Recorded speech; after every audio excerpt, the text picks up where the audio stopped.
the three and say goodnight. Now, here's Sean Dickinson.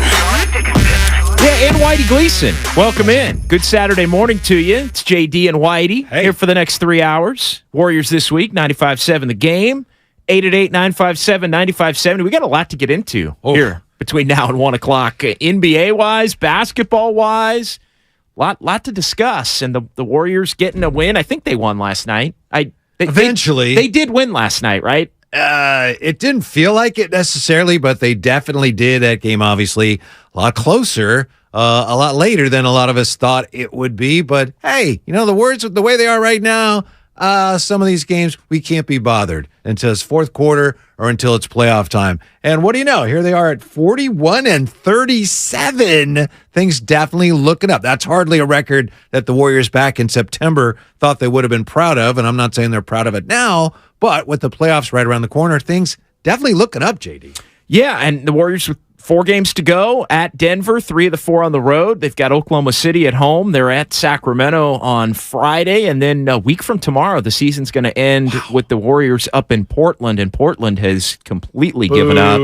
Losers of 5 in a row. I was playing a game last night with a buddy of mine who likes to dabble a little bit in wagering. He likes to wager, and he hadn't really totally been paying attention, though, to some of the trends as far as some of these teams at the bottom of the Western Conference. And you took advantage of that? No, he said, well, what do you think of? And he'd mentioned the Sacramento-Portland game. He mentioned the Warriors-Spurs game. Pretty high lines, I think, in both of them. I think maybe 14.5 in the Portland game and 18.5 for the Warriors last night, which they did not cover. And I said, well, have you seen the lineups that Portland and San Antonio are putting out there? And I sent him a screenshot of both of the lineups. I said, who you got? You got Portland or you got San Antonio with the players that are playing for both of those teams right now. It's ugly stuff at the bottom. And you look at I'll just give you Portland last night started Tybal, Watford, Eubanks, Shadon Sharp, who's a good young player, and some guy named Mays. I don't know. Billy Mays? I don't know. Some guy named Mays. And then, you saw San Antonio last night with Keita Bates-Diop, and, Keldon Johnson's a nice player. Branham's had an okay back into your Trey Jones. I mean, what is going on here? I think as far as the Warriors are related to it, I think last night was a night where it was essentially the last game on the schedule, Whitey, where the Warriors knew they could go through the motions and still win the game. And so they went through the motions and still won the game. And it was ugly. 0 style points last night, even in a fourth quarter where the Warriors outscored the Spurs 43-27. And even on a night where, yes, the Warriors started 0 of 13 from 3, but finished 21 of 36. And you have Steph, Clay, and Jordan Poole combining to hit 20 3-pointers on the night. It was still brutal for 3 quarters. And a 3-point record tied, not broken, but tied, because the Warriors, as you well know, JD, as most Warrior fans know, the Warriors now with 3 players this year with 200 or more 3-pointers, only the second team ever to do that. Although I didn't realize that when the Rockets did it a few years ago, it was Eric Gordon and James Harden and the guy from up Oak Ridge Way, Ryan Anderson. He was the other guy that had 200 threes for the Rockets a few years ago. They were the first team to do that. So the Warriors bombing away the threes. And, Jordan Poole, I know last week and in the last few weeks, I've been one to say, you got to think about trading him. And obviously everything's on the table this year, depending on how the rest of this year goes. But the way he's playing in the last week, he's probably the biggest single reason why the Warriors right now look like, okay. You can actually have a rational conversation revolving around whether or not they have a chance to really advance this year and maybe even make another run. Yeah, and it is pretty bunched up still. The Clippers lost to Memphis last night, so they split a pair in Memphis, and you look at the standings, the Warriors now tied with the Clippers, 41-37. The Clippers have the tiebreaker currently. The Warriors could still get the tiebreaker over the Clippers. It's based on division record. The Clippers would have to lose a couple of their division games. The Warriors would have to win their final division game in Sacramento on Friday to force a tie in division record. Both teams could be 7-9. Right now, the Clippers are 7-7. The Warriors are 6-9. The Clippers have Phoenix and the Lakers as their 2 divisional games. Not to get too lost in the weeds, the Warriors play at Sacramento coming up on Friday. So the Warriors would have to win that game and have the Clippers lose the other 2 divisional games.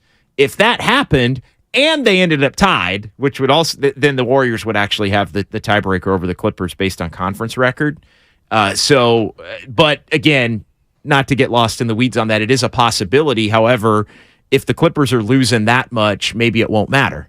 The Warriors just beat them outright by a game in the standings. So I know a lot of people have tried to figure out who do the Warriors have the tiebreaker against. They don't have it against Phoenix. They don't have it against the Lakers. They don't have it now against Minnesota after they got beat on Sunday at Chase Center. They would not have it against the Pelicans at this point, but they still could have it against the Pelicans. But again, not to get too buried in the weeds there, the Warriors could still have the tiebreaker over the Clippers.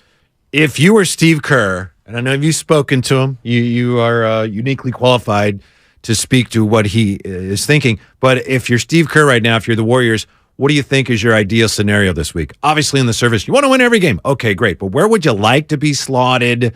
Obviously, you want to be playing well when the postseason starts. You'd love to get Wiggins back. And there's been some rumblings that maybe he's around, which maybe we'll get into, maybe we won't, because we don't know whether that means he's going to be back on the team or not. But what do you think you would like to see your team do this last week? Where would you like to be sitting when the regular season ends? 6th and playing Sacramento, as opposed to 5th and playing Phoenix with Durant. I mean, they kind of an could even be 4th, right? I mean, you could. I mean, you could, but I don't.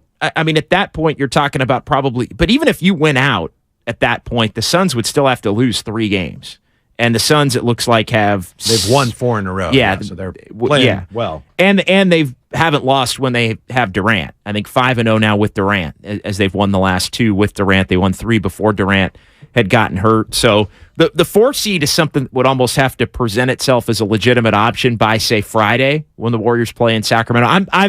I've omitted the 4 seed for the time being. I know mathematically, technically, still possible, but highly unlikely. But highly unlikely as you look at the Suns 42-35. So they've got 5 games to go. They'd have to lose 3 of those 5, and the Warriors would have to win out. For the Warriors to get to 4th, and the Clippers would have to not beat out both of them. I know the Clippers and Suns play. Again, not to get wonky in it, although I do have a lot of these scenarios jotted down here, including the 3-way tiebreakers, which could come into play, the 4-way tiebreakers, which could potentially come into play as well. But to answer the question simply, and I know the good people of Sacramento have gotten a little bit up in arms over some of the commentary over the last few days about everybody gunning and wanting to play Sacramento. It's no disrespect to the season that the Kings have had. I know, Whitey, I think you and I would agree they've had a very special season. They have at 47-3. I mean, hell, they could win 50 games for crying out loud. They go 3-2 in their last 5, and they win 50 freaking games. That's insane in a lot of ways.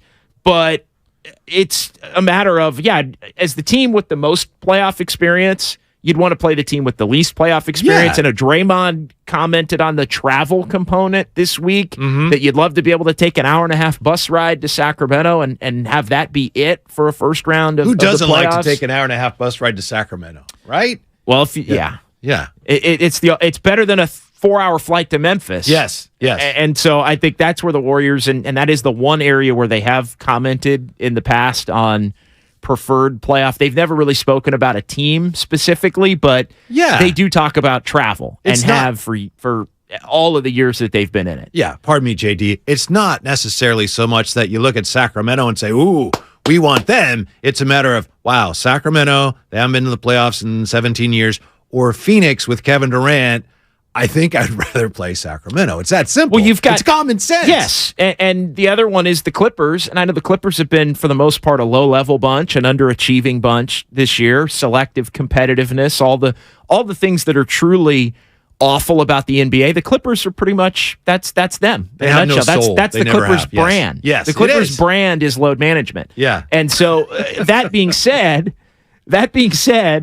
They still have Kawhi Leonard, who we've seen what he's done against the Warriors in the past in a playoff series, an NBA Finals series. And so, do you want to play Finals MVPs? Or do you want to play a team that has going to have a lot of inexperienced players in terms of the playoffs. So I don't think it's disrespectful. The Kings also one of the worst defensive teams in the league. They haven't been, a great road team. They haven't been a particularly good home team, which is a little bit odd with the Warriors' inability to win on the road. Especially given the atmosphere they have up there at their arena. Yeah, a lot of those games I think for the Warriors wouldn't feel I think the Warriors view going to Sacramento as that's not really a true road game. Right. Like it's like a half road game or 75% of a road game. And again, that's not to say that that the place won't be electric. It's not to say that there won't be a lot of Kings fans there if it comes to fruition, but it really is the lesser of many different evils if you're the Warriors. You look at although I had a caller last night on Warriors wrap up that said I'd rather play Phoenix. I don't think Phoenix is cohesive with Durant yet. I don't think they're as deep as the Kings are. And as some Warrior fans would say, they've got demons. Chris Paul's a playoff choke, and Devin Booker hasn't been able to get it done with Chris Paul these last couple of years in series where they maybe should have gotten it done. I think Durant changes that completely. As long as he's healthy, totally new team. Yep. But I wouldn't want any part of that, especially if you're either playing without Wiggins or playing with Wiggins just starting to get himself acclimated again. Well, here's what's going to be interesting if we get to that, if we get to Sacramento and Golden State. Obviously, if it does come to that, we're going to have a lot of time to talk about it, so we don't need to spend too much time talking about it now, but since we are already, let me just address this. Would you rather play Memphis, Whitey? No.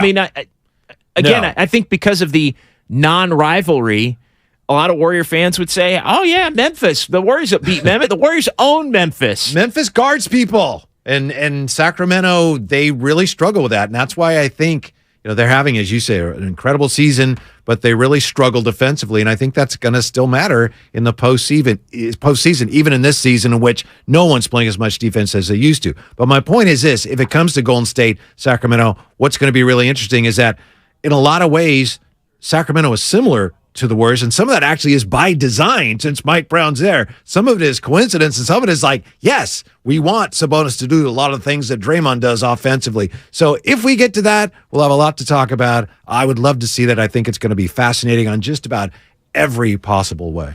888-957-9570, 888-957-9570. It is Warriors this week here on 95.7 The Game. It's John Dickinson and Whitey Gleason as we are off and running here on a Saturday until 1 o'clock as the Warriors with 4 games to go, 41-37. They're tied with the Clippers, and the Clippers play in New Orleans tonight. So second of a back-to-back. Clippers split a pair, as I mentioned, with Memphis, the last 2 games in Memphis. They go and play the Pelicans. Kawhi Leonard expected to play for the Clippers in that one. And so we'll see how it all shakes out. The Warriors in Denver tomorrow. How about Denver? They've punted on the last 2 games to basically set up hey, we want to smoke the Warriors scenario tomorrow in Denver as the Warriors they're gunning for the Warriors. How big do you think that game is from Golden State's standpoint? Obviously, you'd love to win. I think it's the least important game of the 4. Yeah, I do too. In a lot it's of almost ways. like if we win, great. If we don't, we're fine. But if we win, wow, what a feather in our caps. People were coming down my road for saying that last night was a must-win. Oh, JD, it's not a must-win because they could win all these other. It's like, it's a must-win because I'm not counting on a win in Denver. Yeah. So, like the Spurs game and the Portland game, to me, those two, in Portland at the end up there, those were the 2 games that are the must-wins. I think Oklahoma City, to me, is a must-win at home. I know the Thunder are better than those last 2 teams that I mentioned. They're currently 10th. They've had a couple of slip-ups this week as it's become real that they have a shot at 10th. They've lost in Indiana. They lost at home.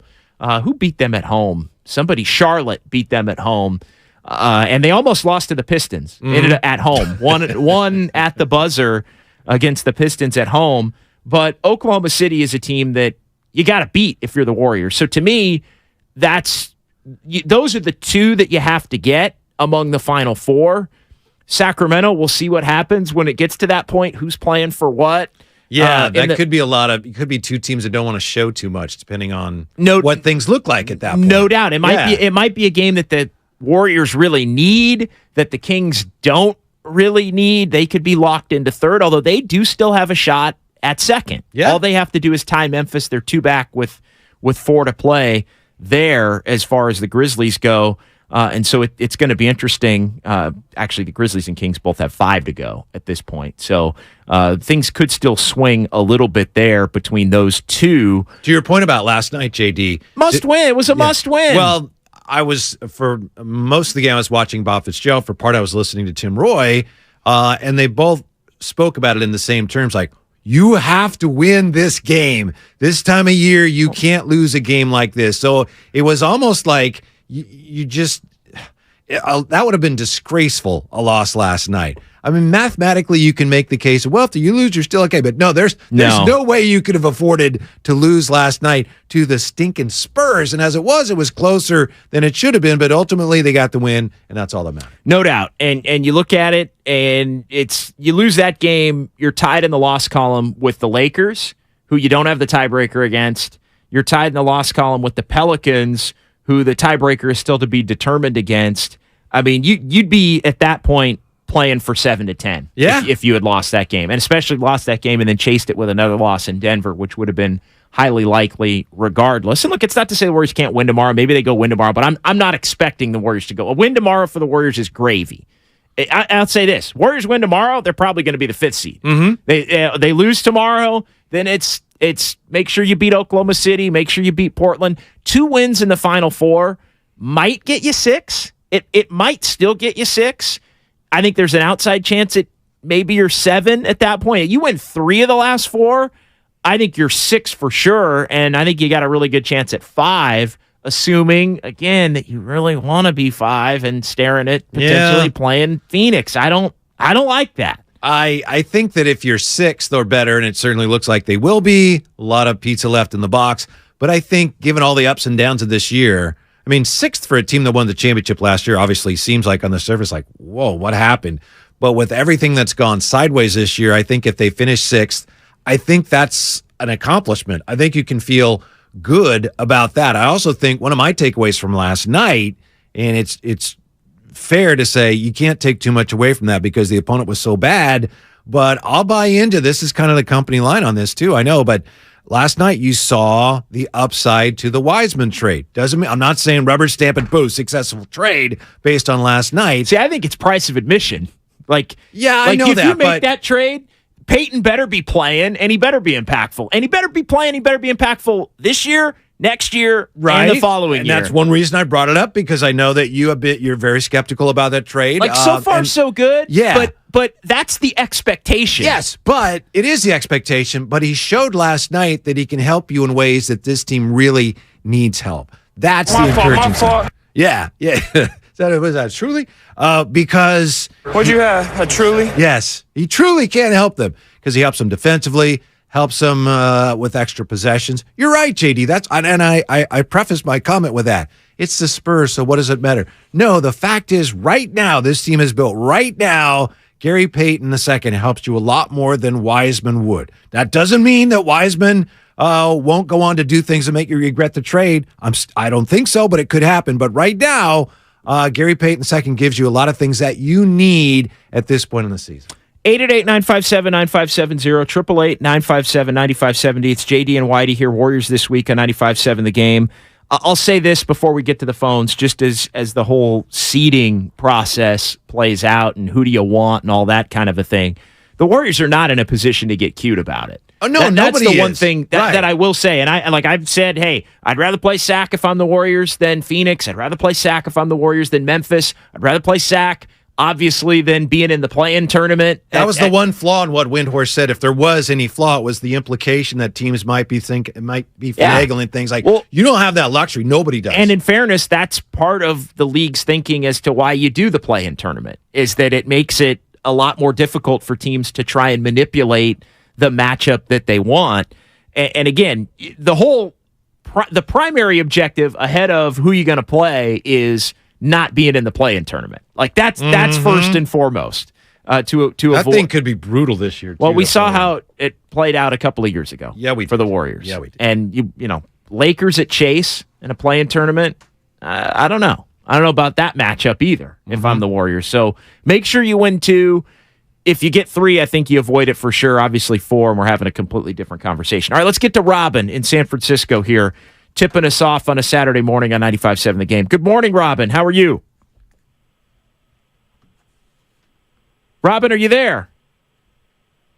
Oh, no. There must be All some right, wrong Robin. technically because she's not speechless. That's No. impossible. Robin, yes. No. So, Robin, give us a call back. We'll get to you here coming up on Warriors this week. How about Mitch? Mitch, or our buddy Mitch here on 95.7 The Game. What's going on, Mitch? Hey, there's Johnny. Whitey, what's happening? Hey. Hey, it'd be something if it's Golden State against Sacramento Kings. You can't overlook the Kings. Well, they've had some year. Good backcourts going against each other. And Sabonis, you think he'd get some MVP votes? And thanks for taking my call.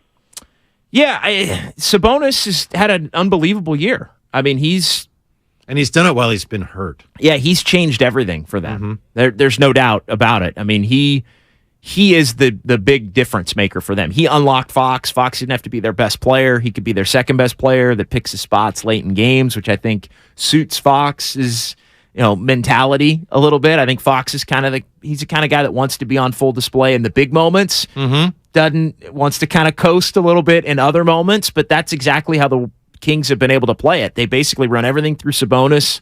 Early in the game, he gets his. He's moving the ball around to their shooters. Guys are getting wide open looks.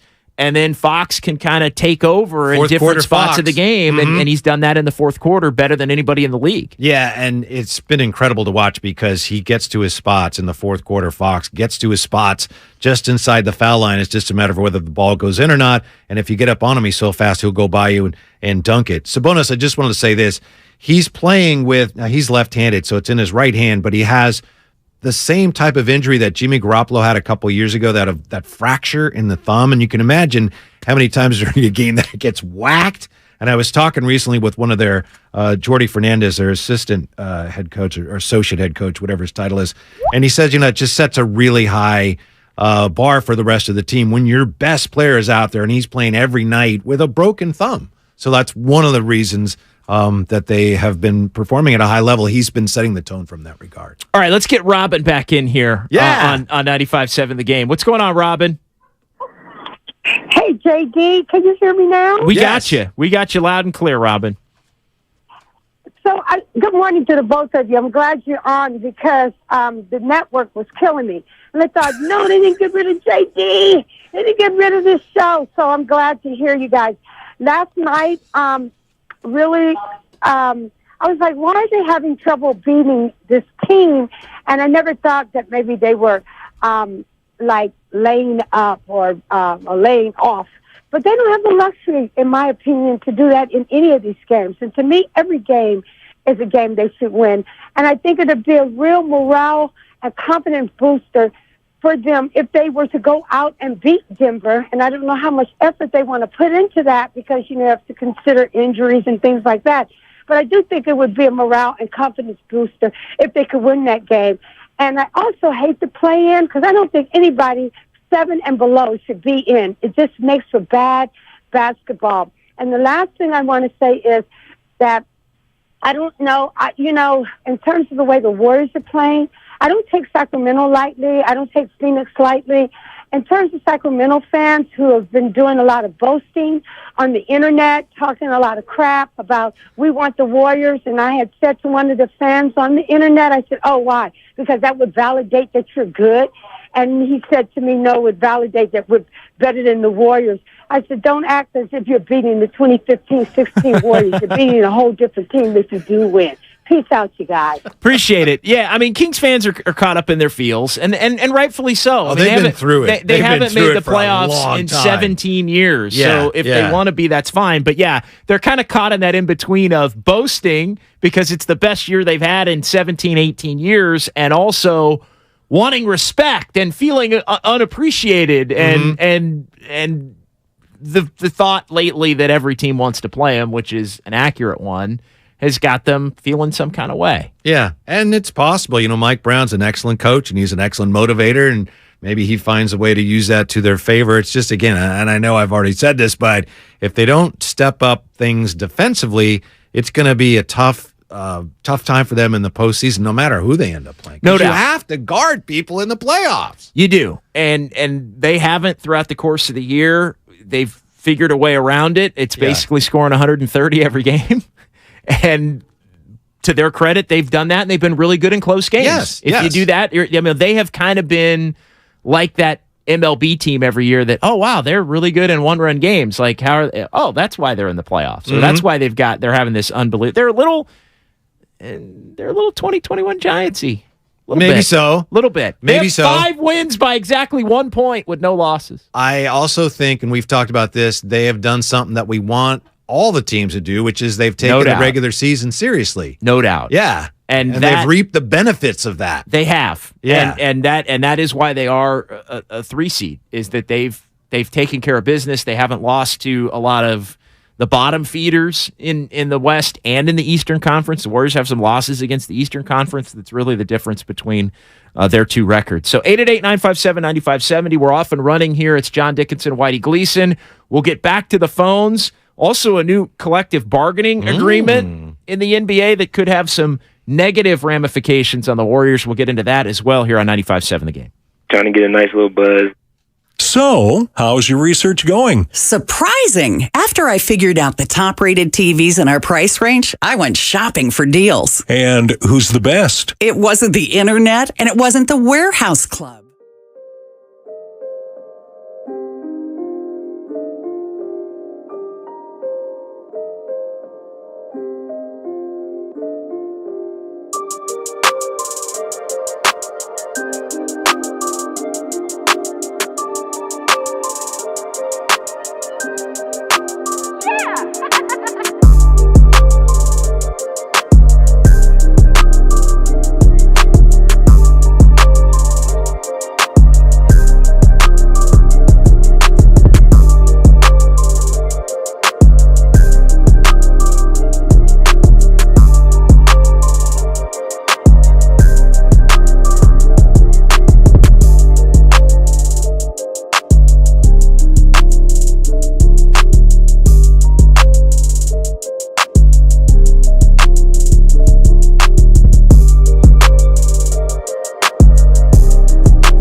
The culprit? Pandemic-related stimulus payments and tax credits expiring. In this reporter's opinion, you need a tax expert. Hey guys, Jackson Hewitt guarantees your biggest refund. And tax prep is 50% off? Going there now. 50% off is a limited-time offer for new clients filing at participating locations. Max value $200. Visit jacksonhewitt.com/50 for terms.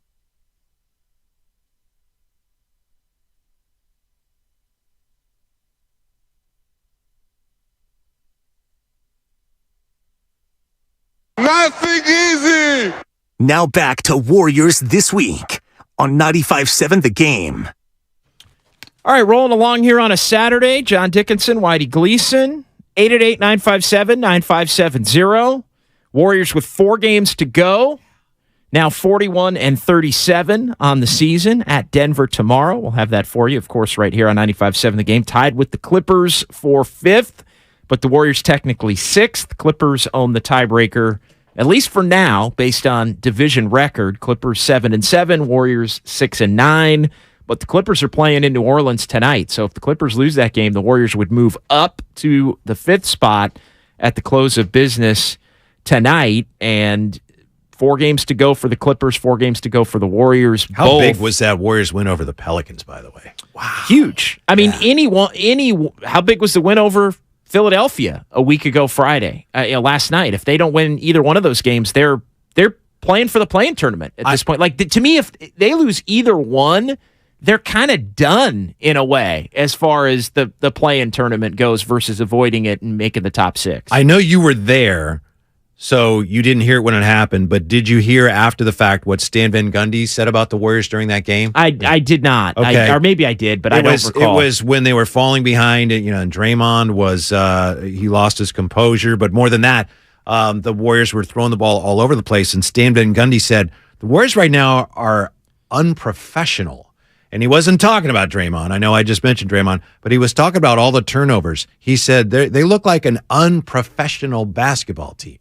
And then later on, of course, they started playing, and he admitted, he said, yeah, now they're playing like the Warriors. You say playing like the Warriors, the implication is a team is playing at a very high level, maybe even a championship level. The reason I bring it up is I've never seen any team in basketball ever go from one extreme to the other like this year's Warrior team, where at times it looks like they can't complete a point-to-wing pass, or they're throwing the worst possible passes, Harry High School stuff, and then later in the same game, in the case of the Pelicans game, they close and they come from 17 down and they win the game. It's one of the things about this team that I cannot understand, JD. Well, part of it is they've gotten away with doing a lot of dumb stuff over the years, and they've been so good that it's been masked by the good. Like, the good has outweighed the bad. The habits to are such baked a level. in, but the bad habits are baked in to a degree. Exactly. And they've also known when it's time to flip the switch. And I think there's been times this year where they've gone to flip the switch and they can't. It's stuck. Where's the switch again? It's stuck. Yeah. It's stuck, or they can't find it. Yeah. And that's gotten a bit in some of these games.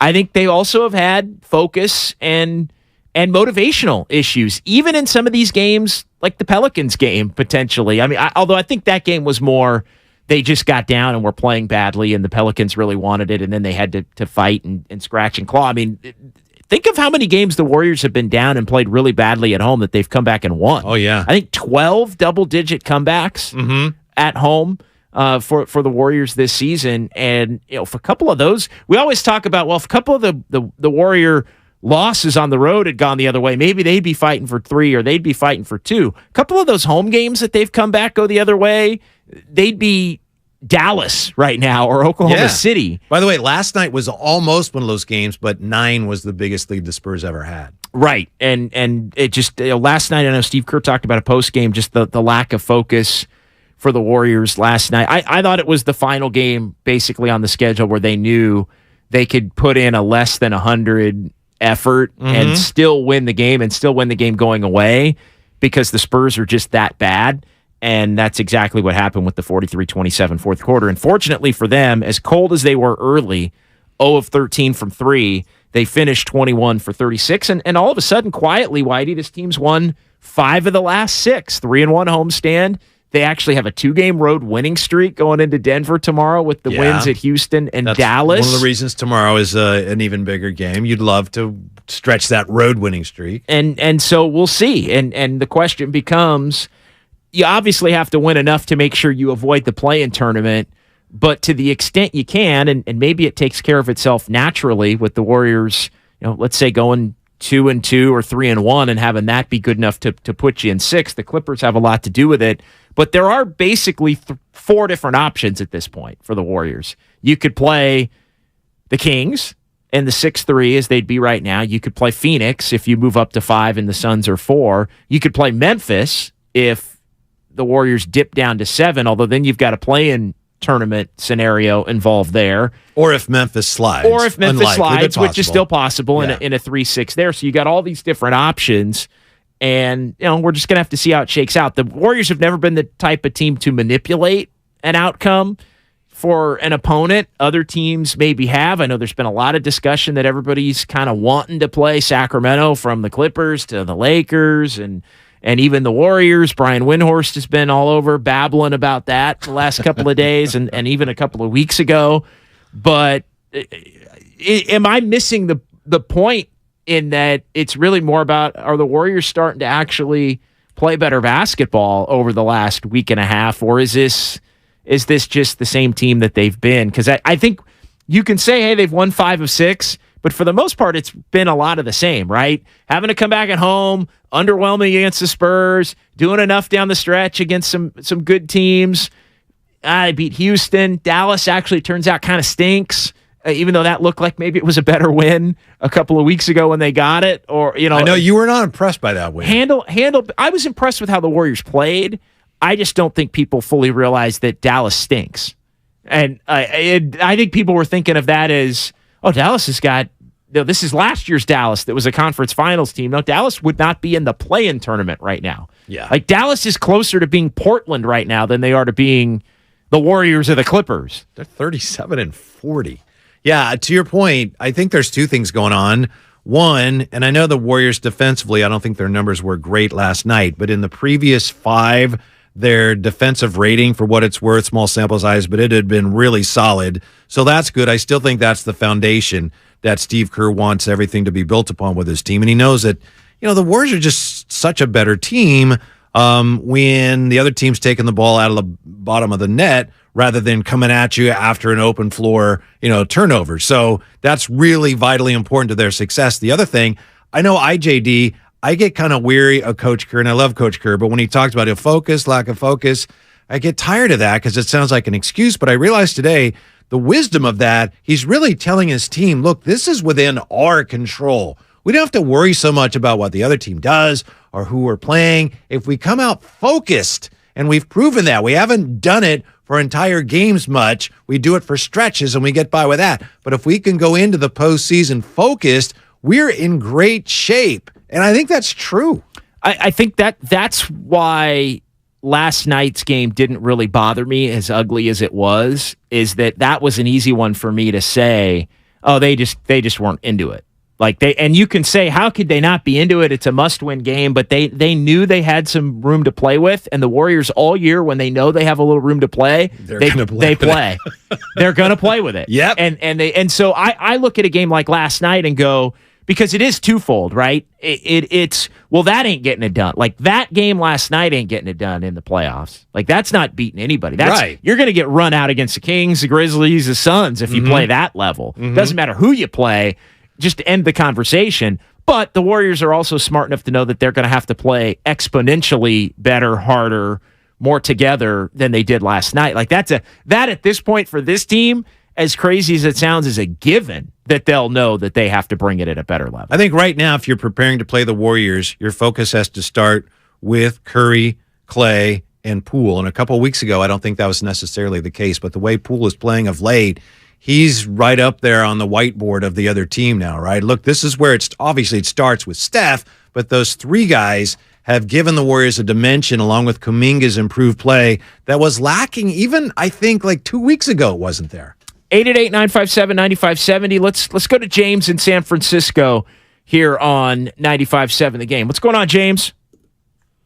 Hey, guys. Good morning. I'm doing well. How are you? Good. What's up? Awesome. I'm just thinking about this Wiggins situation. It just seems really bizarre to me. I'm just wondering, what do you think the chances are that this is just some kind of like load managing going on, or injury recovery or something? Just for some reason they're, it's being couched in different terms for the league. Yeah, thanks, James. No, that's not what this is. No, and it has been one. I mean, Wiggins is not one of those players that would even need that necessarily in terms of he's a young prime type player, and no, it's not that. The other, if it was that, you could just come up with some kind of an injury. Yeah. And he had been injured at earlier points in the year. The Warriors have been very clear on this. It's personal reasons. It's a very serious personal and or family matter. We don't need to pry as to what it is. I know there was the report from Jason Dumas of Cron, who said that he's been told Wiggins is back in the Bay Area after spending most of the time that he's been away from the team out of town, basically. Yeah. So he's now back.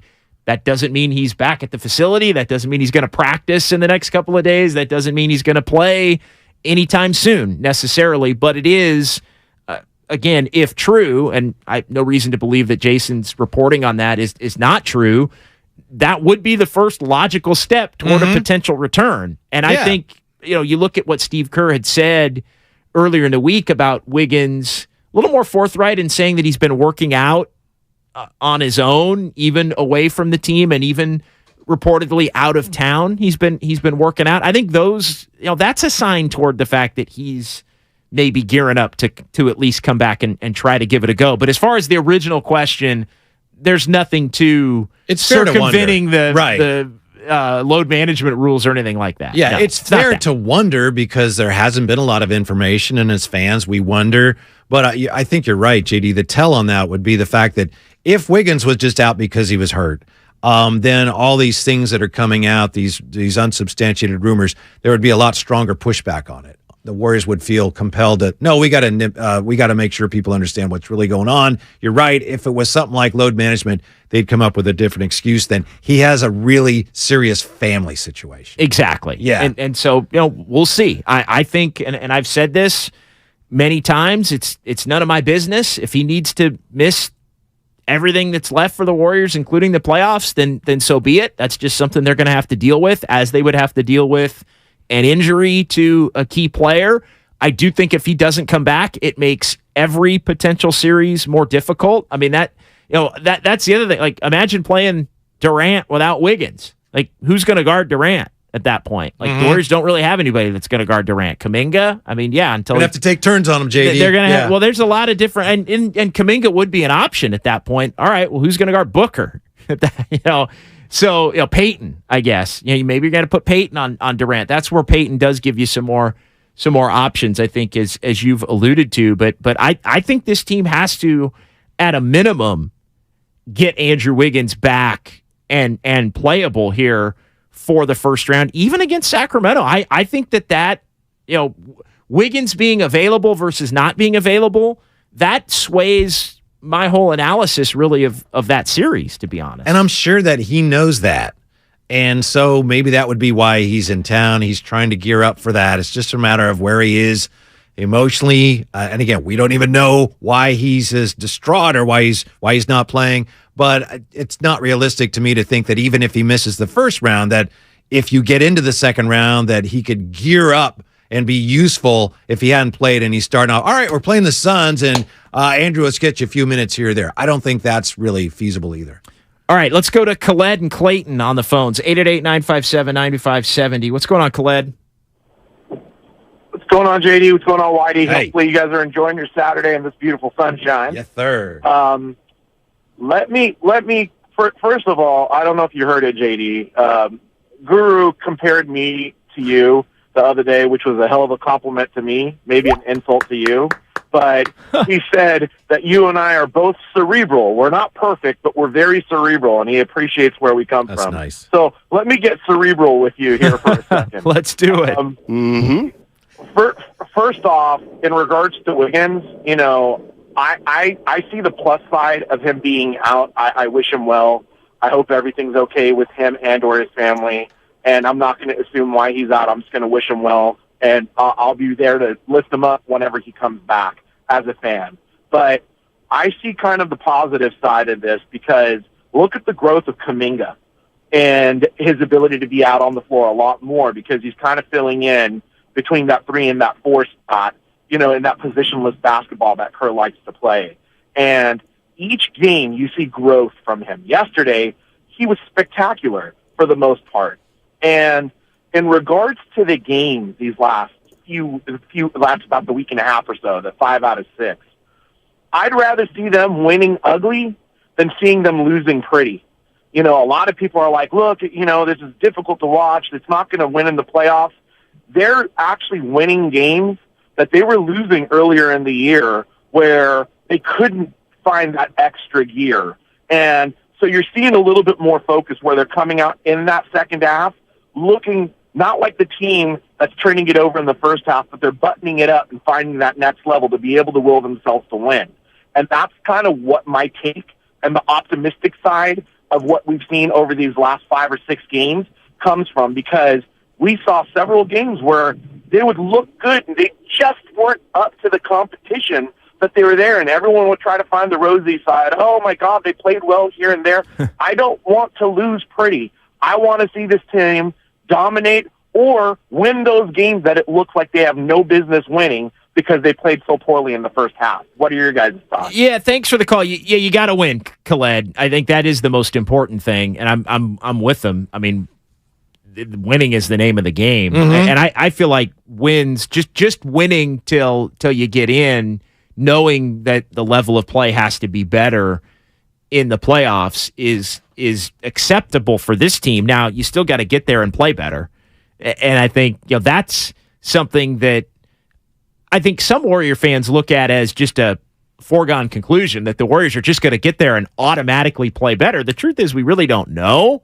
They did it last year. They're capable. Last year was a much better team. I know. Last year's Warriors team was a much better team. Like I do kind of bristle at the whole, well, they did it last year. They were the 3 seed last year. They were a 53-win 3 seed last year. Like that team who was through a long stretch the best team in the West. Yes, 41-13 stretch. They did figuratively, not literally, because literally would mean you'd go and find a switch and flip it. But once the playoffs started, they did figuratively flip that switch. They were on a really good roll for 54 games, basically, and then had injuries and other things down the stretch to where it didn't go as well. And then they got everybody back that they had when they were 41-13 and kind of became the 41-13 team again because they had everybody back. Like, I just view last year as much more clear cut. I agree. When they had everybody, they were a damn good team. Maybe a top 2, 3, 4 team in the whole league all year.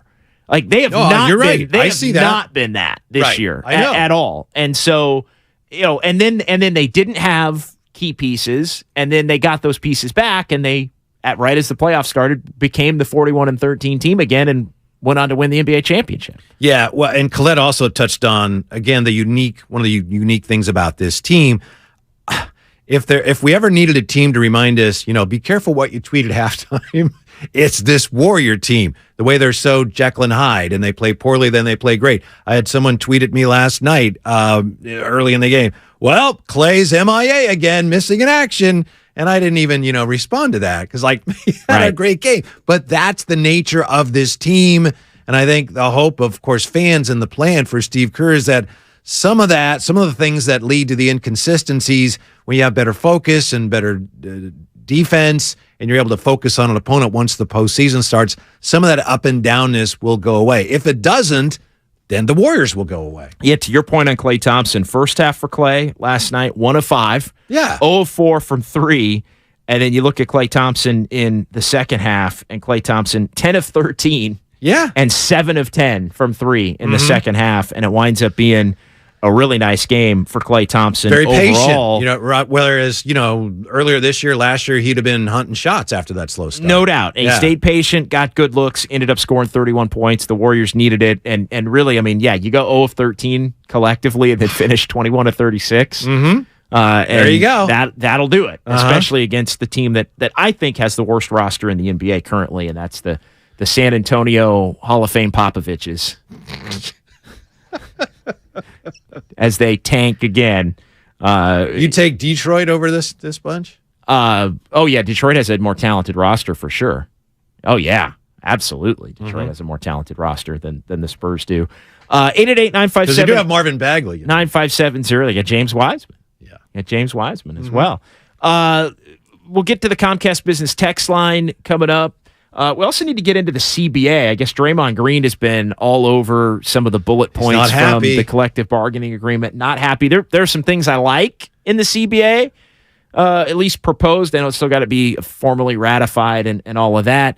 There's some things I don't necessarily like. Sounds like the in-season tournament's going to happen, which I think is lame, although I think that's more of it's just Commissioner Silver needs that, and it seems to me that he thinks that's going to be part of his legacy, and there's no way he's ever letting go of that. So it's almost inevitable. Manufactured drama. It's like that's. I don't even know if there'll be drama. Load management and trying to manufacture drama. I think is the two things that probably stick at the forefront of Adam Silver's legacy as commissioner is not a great one. No. I mean, I think you could make the case he's the worst commissioner maybe in any sport in the last 40 years. I really think you could make that case. I don't know if I'd go that far when you look at the money the league is making, but I understand where you're going. And he's not really, I wouldn't say he's on a roll. I mean, the league has never been less competitive on a night in, night out basis. It's never been maybe more mediocre. That it's on a night in, night out basis. You call it mediocre, we call it balance, which is a level of competitiveness. You've got star players taking PTO every other night. There you go. That's the thing. I mean, you've got teams and players basically telling us every night these games don't matter. At a time when we're going to have an in-season tournament to make the games matter, when the players are telling us they don't matter. But that's the thing. They're going to pretend the games matter. Exactly. It's a grift. Yeah. It's fake. They're going to tell us, hey, these 4 games over the course of a week in November really matter. Yeah. And the truth is, nobody's going to give a rip about it. It's the same thing with the play-in tournament. Oh, play-in tournament. Let's take a bunch of mediocre teams. I think the play-in tournament has worked, JD. Let's take a bunch of mediocre teams and let's pretend that they're all really good teams. Like let's pretend that the 39-43 Thunder are really good. And when they play the 40-42 Timberwolves, that's like an awesome freaking game. I will be watching. Give me that. I will definitely be watching. It's a joke. It's disgraceful. It's worked. It's disgraceful. The play-in has worked. Has the play-in worked, or has the play-in basically told a bunch of teams that they don't need to go as hard in the regular season because they can still get in? Because you can still get in and make it. I don't know about that. It's a perilous road out of the play-in, though. I just, I don't know. I think you'd have teams with better records. If you might have some teams with worse records down below, but I'm okay with teams 12. Like, I don't care if team 11 is almost 500. Like, I don't care about that. I'd rather have team 2 and 3 winning 55 to 60 games. I'd rather have team 6 winning 45, 50 games and going hard to get it. I remember sitting here. I was sitting in this very seat across from you. We had to clean up the whole thing because I vomited all over the console. When we first heard about the play-in and the in-season tournament, and I didn't like it. The play-in to me has worked. It's still new, so we'll see. The in-season tournament, in my opinion, has no chance of working. Yeah, it's just, I mean, it sounds like it's not even, again, it sounds totally contrived. Yep. At this point. Philmo Mike, never contrived, as he calls in here on 95.7 The Game. What's going on, Mike? Hey, what's up, man? I just wanted to say I just wanted to get to a couple points.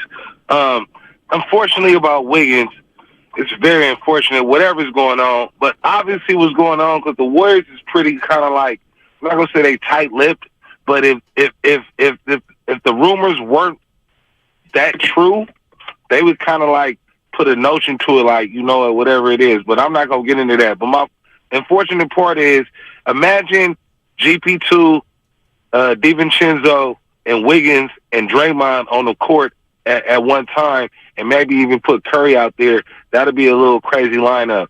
My second point is Draymond and Jordan Poole's synergy. I could care less what happened before, but if you watch it now, they got a crazy little synergy going right now. Their chemistry is almost Curry and Draymond-like. My last question is this. JD, you known as boots on the ground. Like, my question is, why are you boots on the ground? How come Madsen's not boots on the ground, or Spadoni's not boots on the ground, or Michael Tyler Whitey Gleason isn't boots on the ground? And if you were to take a PTO day off, a load management day off, who would replace you? That's a good question. I'm irreplaceable. I'm just kidding.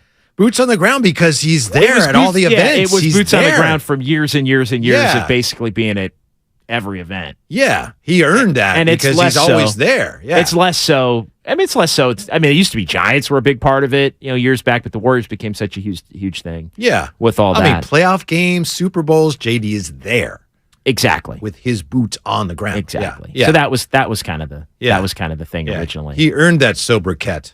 Yeah, as far as Draymond and Poole, I mean, like Draymond's a really good player. Draymond could set up Poole just like he could set up Steph or Clay or anybody else. I agree with Mike on that. And I know he played basketball, and you can see that. I also thought it was interesting that Clay last night was saying some really, really glowing things about Poole. Now, I know it's one thing to talk about it. They're going out of their way to make sure because the chatter has been that the big three don't like him all the time, and so they're kind of going out of their way to make sure they have his back, which is what a good teammate does. Yeah, and if you give effort defensively and you move the ball and you're helping us win, I don't think anybody's going to have a problem with him.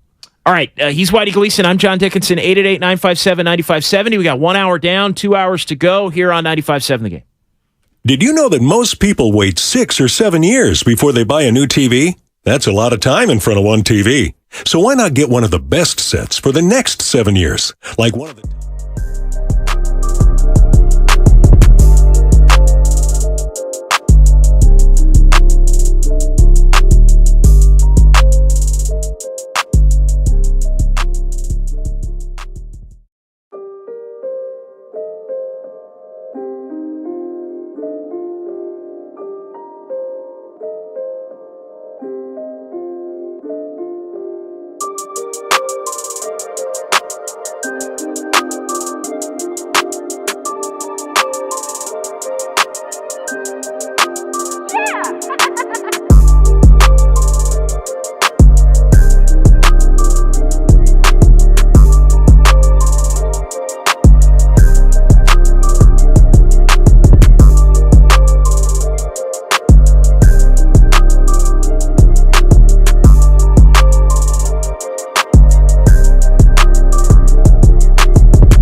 877-WEB-NOW1. That's 877-WEB-NOW1. You're listening to 95.7 The Game, KGMC FM at HD1 San Francisco. Always live on the free Odyssey app.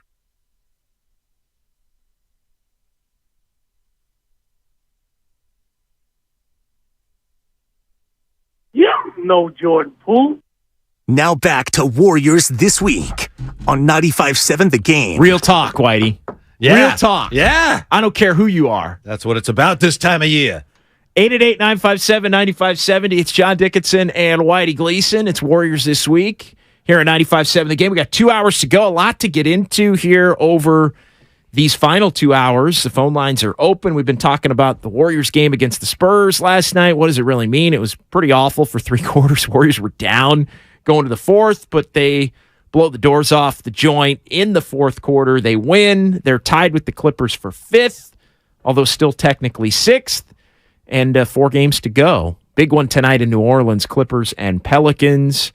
Warriors could move up to 5th. Do you want to play Phoenix? Do you want to play Sacramento? Do you want to play Memphis? I had a caller last night, as I mentioned off the top of the show, that wanted Phoenix over Sacramento. Said they were less cohesive and that the Suns have got guys that can't get it done in the big moments. I'm thinking, wow. Yeah, I mean, like Brian Windhorst said, and we don't know if this was just his opinion, what it was based on. Reese's teams would rather, they want to play Sacramento. One of the reasons he gave was because Sacramento doesn't have that playoff experience. And certainly when you're talking about Phoenix, they have a lot of playoff experience. Yeah, there's two reasons. I mean, there's a bunch of reasons you'd want to play the Kings over some of those other teams. But yeah, the experience is part of it. The lack of defense is another part of it. And again, the Warriors are not in a position to manipulate who they play. And they're not the type of team that would do that to begin with.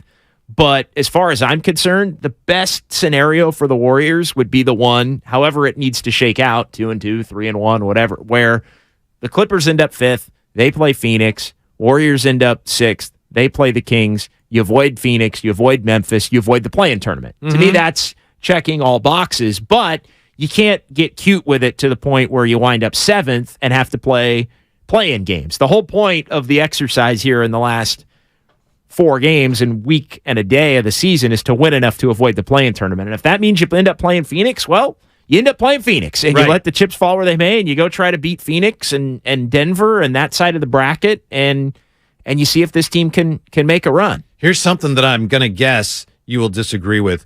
But I thought Draymond was a little careless. Not a big deal, but when he said this week, we want to play Sacramento because of their travel. I understand that, and I know he's right, but I just think that's the type of thing there's not a lot of upside to saying. Will it matter? Probably not. But, there's a lot of fans and maybe some players, too, up there that are looking for things like that. Ultimately, it's probably not going to matter, but I just think, it's probably better off if you just don't say that at all. Yeah, I was a little surprised that Draymond did say that. Now, he went out of his way to say it has nothing to do with the team. He has the utmost respect for Mike Brown. I know he's a big De'Aaron Fox guy. I think they're both Clutch guys. I think Fox switched to Clutch Sports as far as his representation. So I think Draymond and Fox are kind of tied there. And look, he's respectful of a team that's on the come, it looks like, and had a good season. But yeah, I'm kind of with you actually on that one. Like it didn't necessarily need to be What's said. the point? Because there's always a difference between what the media pundits say and what the players and the actual organizations are saying, right? Like the Lakers didn't come out in a press conference and say we want Sacramento. Now it sounds like somebody on the Lakers, LeBron maybe, leaked it to somebody that said, hey, that's Lakers are targeting that spot. The Warriors haven't been caught up in any of that, although the closest to it would be that, I don't know. It's the travel component, which is consistent with things the Warriors have said in the past. The Warriors have talked openly about, we'd rather play the Clippers than Memphis because it's an hour flight versus a 3.5-hour flight. Like they have said things like that in the past without naming they named the city more than they've named the team specifically. Yeah. I guess. Well, and I know Draymond it's not his first trip to this rodeo, assuming they make it to the rodeo, which it appears they will. I just wondered what the upside is to that. While at the same time, you take what he said at face value. I understand that. All right, let's hear a little of this. The sound. Let's do Windhorst first. This is what Windhorst said. This was within the last day or two.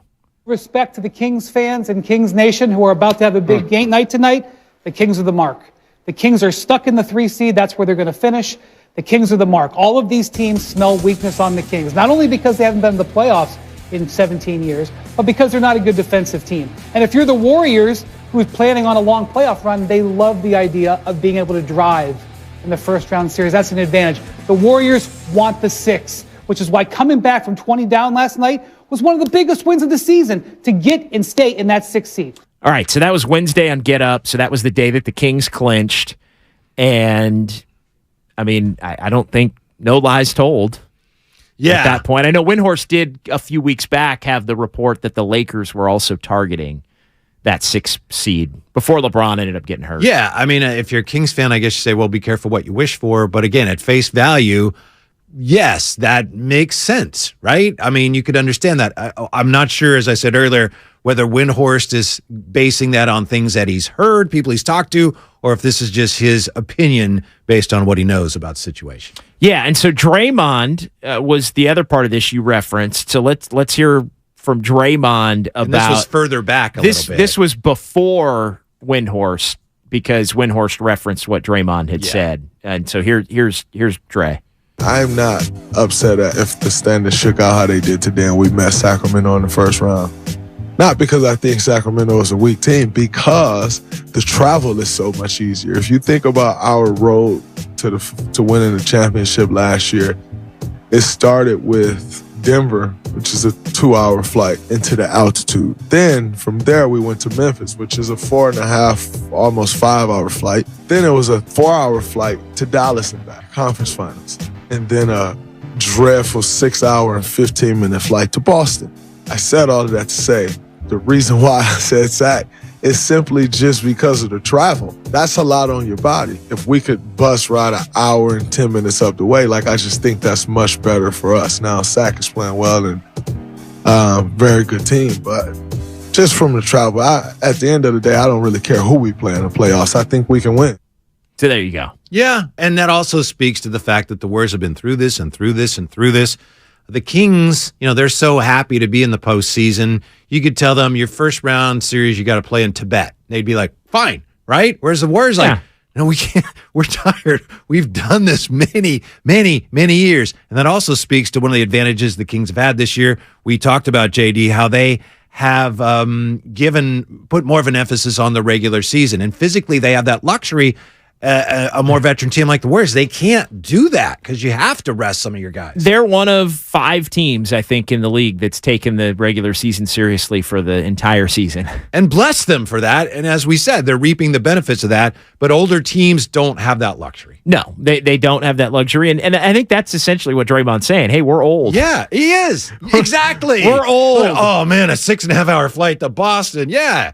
And just imagine the Kings we'll go anywhere right now. We don't care. Which only goes to show how difficult the Warriors getting on some kind of a run against anybody is going to be compared even to last year. It's like you're almost looking for any little advantage you can because, one, this Warriors team isn't as good. Let's just be honest. Again, we could say it. This team's not as good as last year's team. Could they make a run? Sure.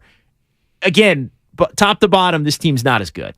That's just the reality. They haven't played as well, as consistently. But the league's not as strong either. The league is not as strong, and maybe that will ultimately works to the Warriors' advantage. Although I do think Boston's better than they were. If it gets to that point, I think Milwaukee's better than they were. Boston just did to Milwaukee. Yeah. Wow. Incredible. Yeah. Went in there. That was a 40 to 99. That was a we don't care. We're not getting home court advantage. Yeah. We'll come into your place and blow you out, and beat you anyway. No, impressive. And Milwaukee, through the second half of the season, has been the clear-cut. They have established themselves as the clear-cut best team in the league. Mm-hmm. And then Boston went in there and just rocked them. Yeah, just disemboweled them. Little message sent, I think. And that was one of those games where I was kind of looking around and I'm thinking, well, wait a minute. And because I was out and about, and so I wasn't watching it live. You were probably watching some baseball that day, too. And I saw the score, and I thought, did Milwaukee rest their guys? And then I nope. There they are. No, yeah. I know what you mean. Yeah, you click it on and nope. What's going on here with Boston being able to win that game at the level that they did? So yeah, I do think it's be careful what you wish for if you're the Warriors, and I do think anything is going to be in the eyes of another team. Again, it's the small market thing, right? Too with the Kings, it's we're a small market, nobody respects us, and it's a little brother, Northern California little brother, no doubt. And so that I think is natural. And I think it was Steiny who said a couple, maybe within the last week to 10 days, we were just having an off-air conversation. He goes, man, he's like, if the Warriors play the Kings in the playoffs, and it was just the way he said, he goes, stuff's going to happen. Like stuff's going to happen. Like there's going to be back and forth. Something's going to happen with the fan bases. Guys that you wouldn't think we're going to get into it are going to get into it. There may be a little sneaky shot by somebody that you don't expect, and then it becomes a thing. I mean, these playoff series tend to take on a life of their own. I think Steiny also kind of joked that ultimately only the people in Northern California are going to care about that series, which I don't necessarily think is true. No, the Warriors are always a draw, and people are starting to pay a little more attention to the Kings. Yeah. Because they love the beam. Yeah. I mean, I'm talking about around the country. Oh, the beam. I like the beam. Right? Yeah. Exactly. So, again, we'll see if it shakes out. There are a number of different ways that it could still go here. And that'd be great for the last week and a half, it's looked like basically, I think I have it down to 11 of the last 12. I think 11 of the last 12 days at the end of the night, it's been Warriors-Kings locked. Tonight, if the Clippers lose, it would not be that. It would move with the Warriors up to play in Phoenix and the 5 seed. And the Clips are at New Orleans. And the Clips are at New Orleans tonight. That's a big game, obviously, for both. You could make the case a bigger game for the Pelicans, but the Clippers, again, they have to win a couple here to try and secure their spot. They could dip down to 7 if they lose enough, and they still play the Pelicans tonight. They play the Lakers this week, and they play Phoenix. So their schedule, I think you could make the case is pretty equal to that of the Warriors, maybe even a little bit more difficult than the Warriors schedule over the final week here. Just look at the deadline and what teams did and the way we thought things were going to go. And I don't want to get carried away on GP2, but it looks like, wow, that's an acquisition that could really help them, at least in the short term. And you look at Dallas, well, they got Kyrie 37 and 40. And Westbrook has actually played pretty well for the Clippers, but they have not played as well as they thought they would after they got him. And, of course, Paul George got hurt. And Durant got hurt, but now with him back, they look like they're on a roll. But it's funny because at the deadline, we all know as Warrior fans looked and said, oh, my goodness, look what all these other teams did. But things don't always work out the way they're planned. Let's get into the collective bargaining agreement. This was something that broke late last night, just before midnight, and all of the big NBA reporters all over it, including Woj of ESPN, reporting NBA and the Players Association reaching agreement on a 7-year collective bargaining agreement. And so that would obviously begin with the 2023-24 season. So next season. That's the first good news, is that as a fan, it's like we don't have to worry about. There's no lockout. And I know the league was going to opt out if they hadn't agreed to a deal. They had extended the deadline to agree to a deal a couple of different times. I think there were 2 different deadlines, one in December and one maybe at the end of January, to where they had to either agree to do something or agree to move the deadline. They ended up moving the deadline to March 31st. And I think they even extended it into the wee hours of April 1st on the East Coast to get the job done. And so among the many bullet points in this, and it sounds like the one and done is going to stay for college, which is a little bit of a surprise. I agree. There is going to be an in-season tournament, which is going to amount to, I think, anywhere between 4 and 7 games of the 82-game schedule. I guess it's going to take place November and December. Can I give a few more details Sure. on that real quick? Yeah. From that story that I'm sure you have. Yeah. The Woj story. So we will have pool play games that'll be part of the regular season starting in November. 8 teams. Remember, this is the NBA tournament we're talking about. 8 teams advance to a single elimination tournament in December, and then the Final Four will be held at a neutral site with Las Vegas prominent in the discussion, sources say. And they determined that winning players and coaches for this in-season tournament will earn additional prize money. And I thought I saw somewhere it's like $500,000. Yeah, $500 or $550. Yeah. Something like that. Yeah, agreed upon prize for players. Like, that's going to get them motivated to try to win this tournament. Yeah, so, I don't see it.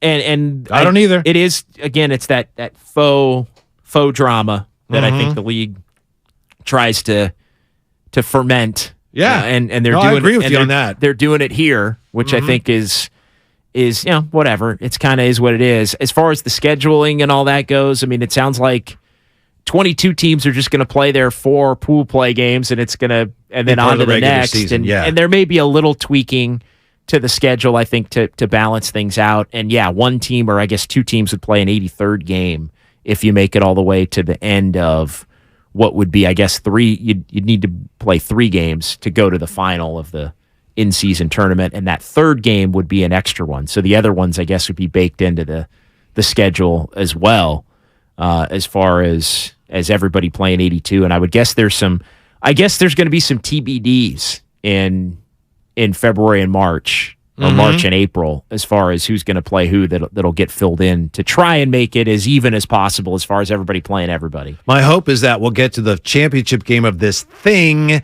and pick a team that might be in it, JD. Any team. Orlando. Okay, Orlando's in it, and they decide we're going to have to rest Paulo and Wagner, and we can't play these. We have to rest them, and they won't play in the championship game. And that will be the end of the whole thing right there. Well, I should have picked the Clippers. Yeah, right. Although you're right, the Clippers mascot should just be Kawhi, somebody sitting down. Although Kawhi, I mean, you tell Kawhi he's got to play. He gets a $500,000 bonus for winning. That might be enough to get Kawhi to play. Huh? I like the other thing is the 65 game limit for postseason awards.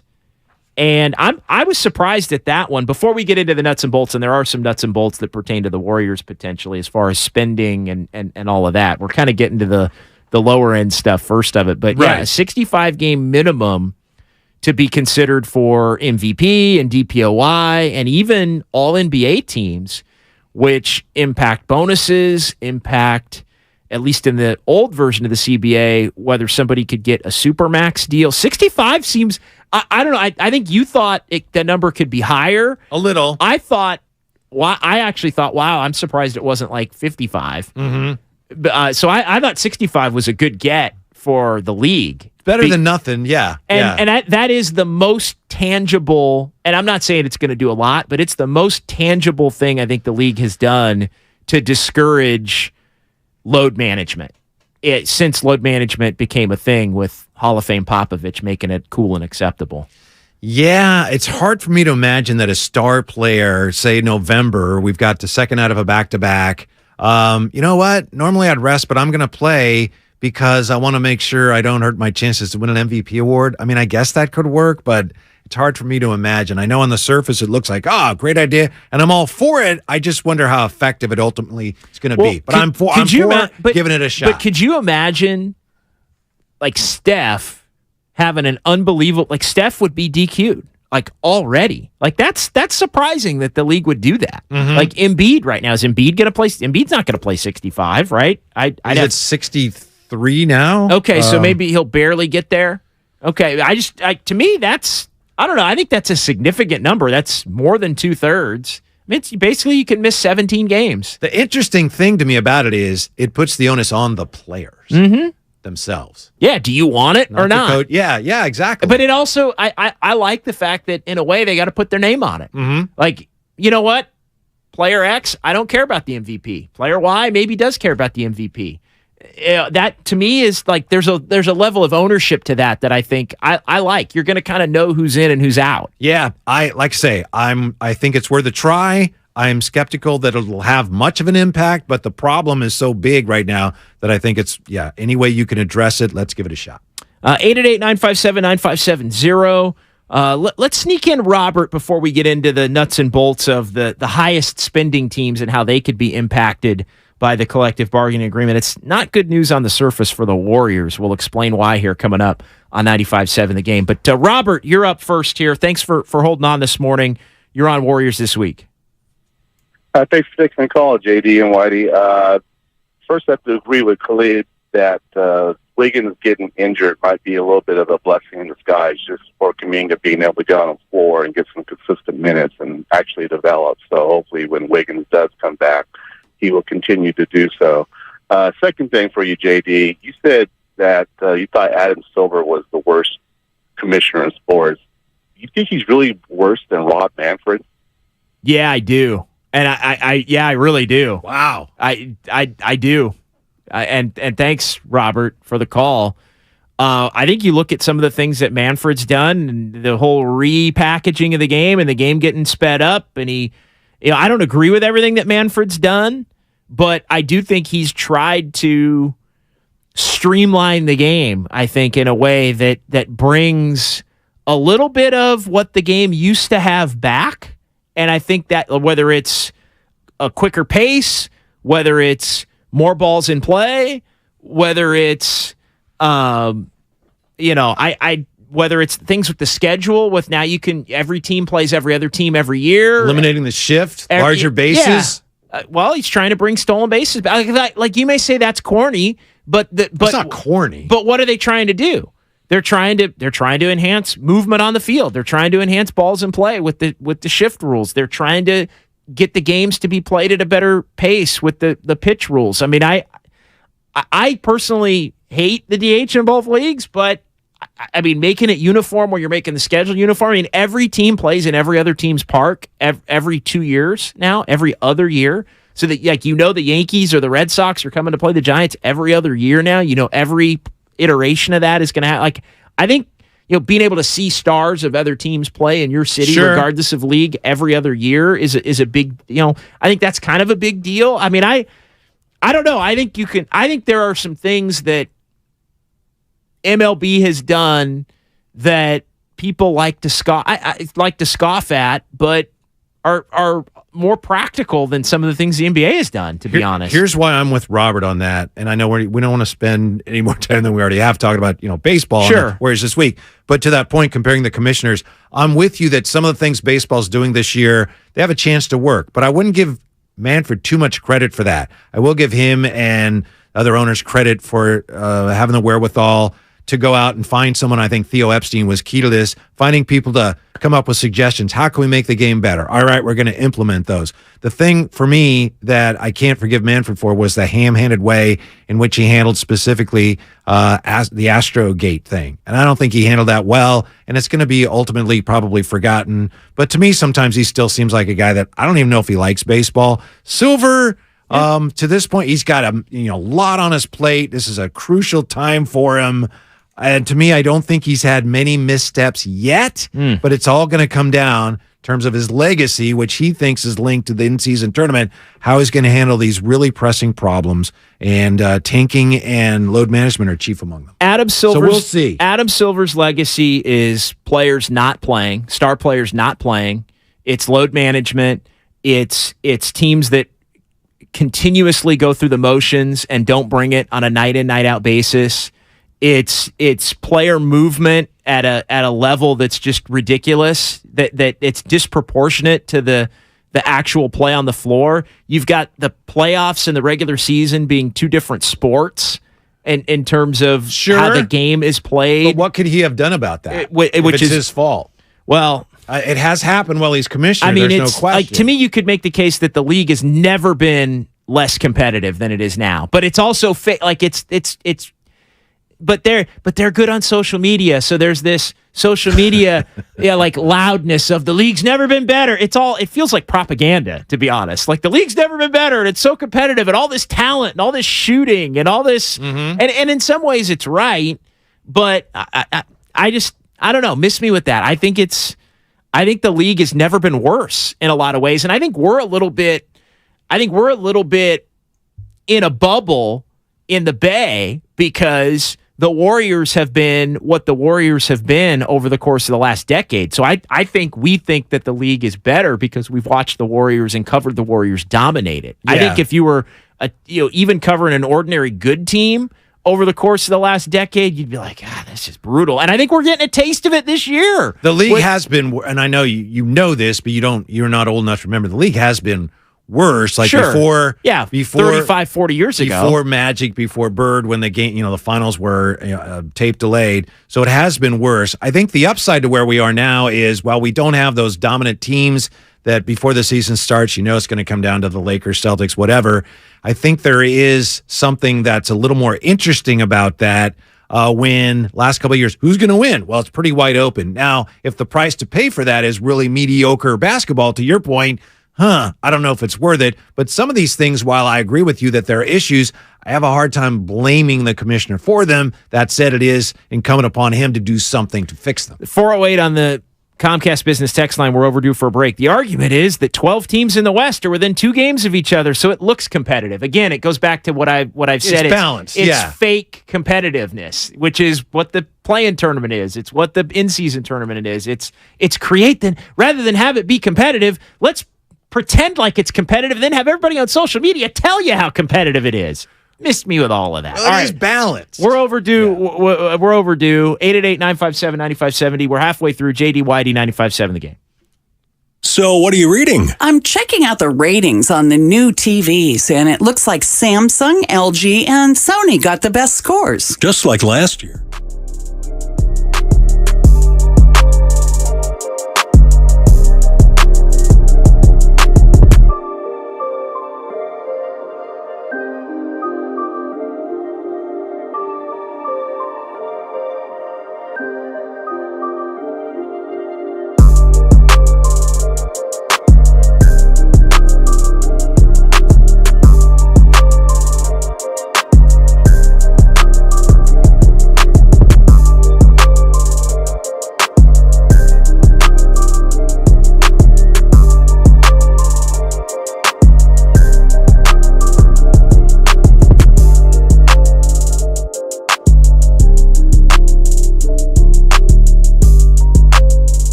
People. Lots of people. When everyone's vacation sounds the same, it's time for something different. Go on a real vacation. Go RVing. Learn more at GoRVing.com.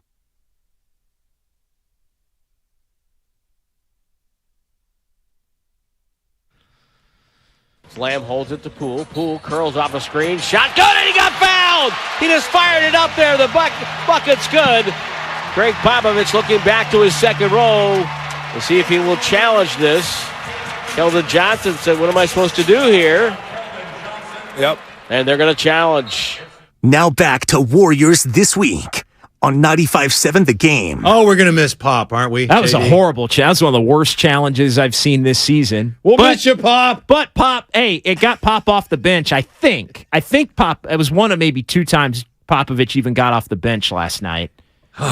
Gonna miss you, Pop. Although his team was playing well for them. Aren't you surprised that he's still coaching? Not really. I am a little, but I assume, well, if he's still around, he's hoping to see what happens. Why wouldn't you? With the lottery, if they don't hit it in the lottery, why would he hang around for this? I don't know. If you're Greg Popovich, why wouldn't you hang around? You're a made dude. You're the winningest coach in NBA history. You're a 3-time coach of the year. You're a 5-time NBA champion. Why not hang around and go through the motions? Like that's like. Does he need the money? I don't think he needs the money, but it's like why? What's the downside of everybody thinks you're great? There's no expectation to win. It's like I would think the losing. It's easy to just keep showing up. I don't think you think the losing gets to him. I would guess. That would have been my guess, given the fact that they'd won, 5 championships. But I think Greg Popovich go do whatever you want. Maybe you're right. Maybe that's what he wants to do. Greg Popovich was indifferent to winning and losing. I think a decade ago. I think even before they won the 5th championship, I think he was like, you know what, make or miss league, win some, you lose some. Like we'll put a good effort out there, but I thought he hates that. I thought he hates make or miss league. No, I think he pretends to hate it. Oh, I see. Like everything else. I see. I think he's been a great coach, and I understand. Well, I don't think there's any doubt that he's been a great coach, and congratulations to Greg Popovich, among those officially set to be inducted in the 2023 Hall of Fame class. Yeah. Popovich, along with Dwayne Wade, Tony Parker, Dirk Nowitzki, Pau Gasol, among the many. Becky Hammon as well. The Women's Committee inductees and others. I think there's a couple others that I don't have here as well. But yeah, those are the headliners. Former Warrior assistant Greg Popovich. Yeah, I think that's where he learned to not care, was under Nelly, who... he's a Nelly guy, and Nelly was... how many times did Nelly quit on a team? This guy's a winner. This guy, isn't Nelly the winningest? Look, here's the deal, and I kid, and congratulations to Pop, and he is an all-time great. I don't think there's any doubt about it. But there are two things. Did you ever have a bad episode with him? No, never. I've always had good. The key to Popovich is just ask him a direct question about basketball. If you ask him a direct question about basketball, he gives you an answer. Like it doesn't matter who you are, whether he knows you or he doesn't know you. The thing about Popovich is the act. His whole I'm a jerk to the media thing is an act. Mm-hmm. It really is. And I don't, whatever. That's kind of an eye roll for me. But there's two thoughts as far as Popovich in the Hall of Fame. And yes, he's an all-time great. He might be the greatest coach of all time. I'd probably take others. I'd probably take Phil Jackson over him. Whatever. Again, it's semantics at this point.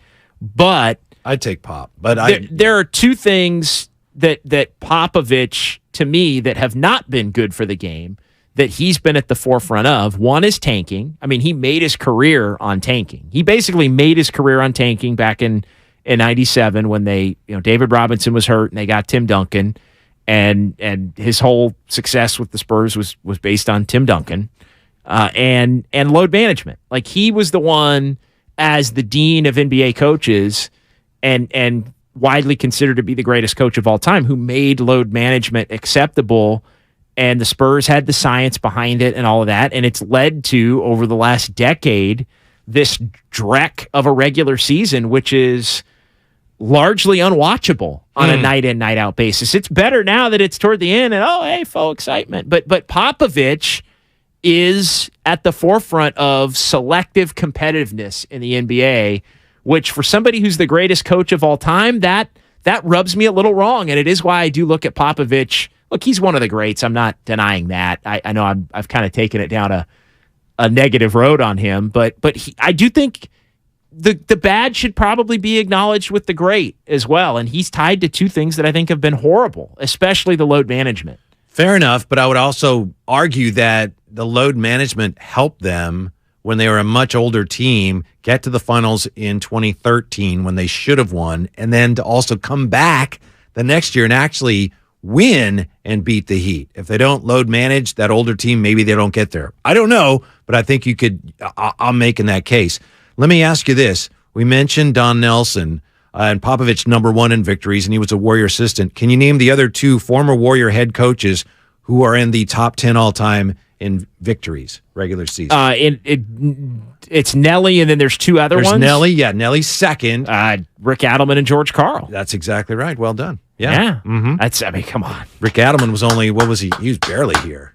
Yeah. I think 2 seasons for Rick Adelman back in the mid-'90s. But yeah, so I think 650 coming down my road a little bit. Is Pat Riley indifferent to winning and losing? No, I don't think Pat Riley's indifferent to winning and losing. Pat Riley's chased winning every single year. I think with the exception of maybe one. So I think in Pop's case, Pat the Riley's load management completely was different. I because think Pat Riley's the opposite of Popovich. I don't think so, because I think the load management from Pop with that older Spurs team wasn't because he didn't care if they won or lost. He knew that it gave them their best chance to win the championship. I think that's why they did it. Sure. And they had an older team, and yeah, that's it. And that's fine, but it's something that became acceptable, and you can say other teams have used it in a different way. But when the best coach of all time says this is the way to go, it's a copycat league, and everybody's going to roll with it moving forward. And it's become a nightmare. I mean, on a night in, night out. I mean, it is like everybody wonders, ratings this and just not as into it. Like what's the problem with the league? What's the problem? Like the problem with the league is the regular season mostly sucks. Like that's the reality. That's just blunt terms. And again, I think we've been but that's not Pop's fault. We've been immune to it because the Warriors have been and played some of the greatest basketball in the history of the sport in the last 10 years. And we've seen it every single night in the Bay. And so we're in awe, and we should be. And the Warriors, by comparison to other teams, haven't done the load management thing as much. They've done it a little more the last couple of years. Sure, as they've gotten older. And it's driven Warrior fans crazy because they're used to this high standard of play. They hate it, wanting this team to chase wins, wanting to see Steph do something spectacular every single night possible. But I do think we view it a little bit differently this last decade because the Warriors have been so dominant. I think if it's ever hurt the Warriors, I understand why they've done it, and they've won multiple championships. They won last year, so again, the proof's in the pudding. But I think it's one of the reasons why their road record's been so bad this year. I wouldn't say it's the primary reason, but it's one of the reasons. They've had so many road games where their best players haven't played. Well, the Warriors punted on 2 games in New Orleans. Yeah. Like, why did they split the season series with New Orleans? They punted on 2 games in New Orleans, back-to-backs in November, made them developmental games, and got beat in both of those games. But they didn't do that because they don't care if they win. They're just looking big picture. That's all I'm saying is that's what Pop's philosophy and look, about. Maybe you don't win those games anyway, given the way the Warriors were playing at that point. But what you see a lot of teams do is they kind of pick the games. And you know what? The league, I'll say this, and this goes back to my point about Adam Silver. The league, I think, has also made it acceptable in how they say, well, you know what?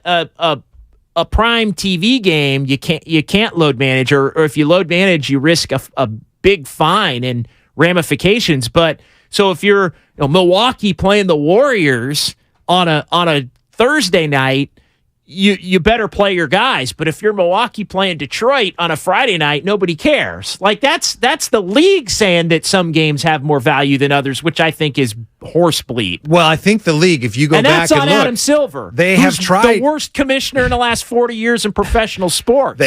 I'll say it. They have tried a lot of different things and they haven't worked.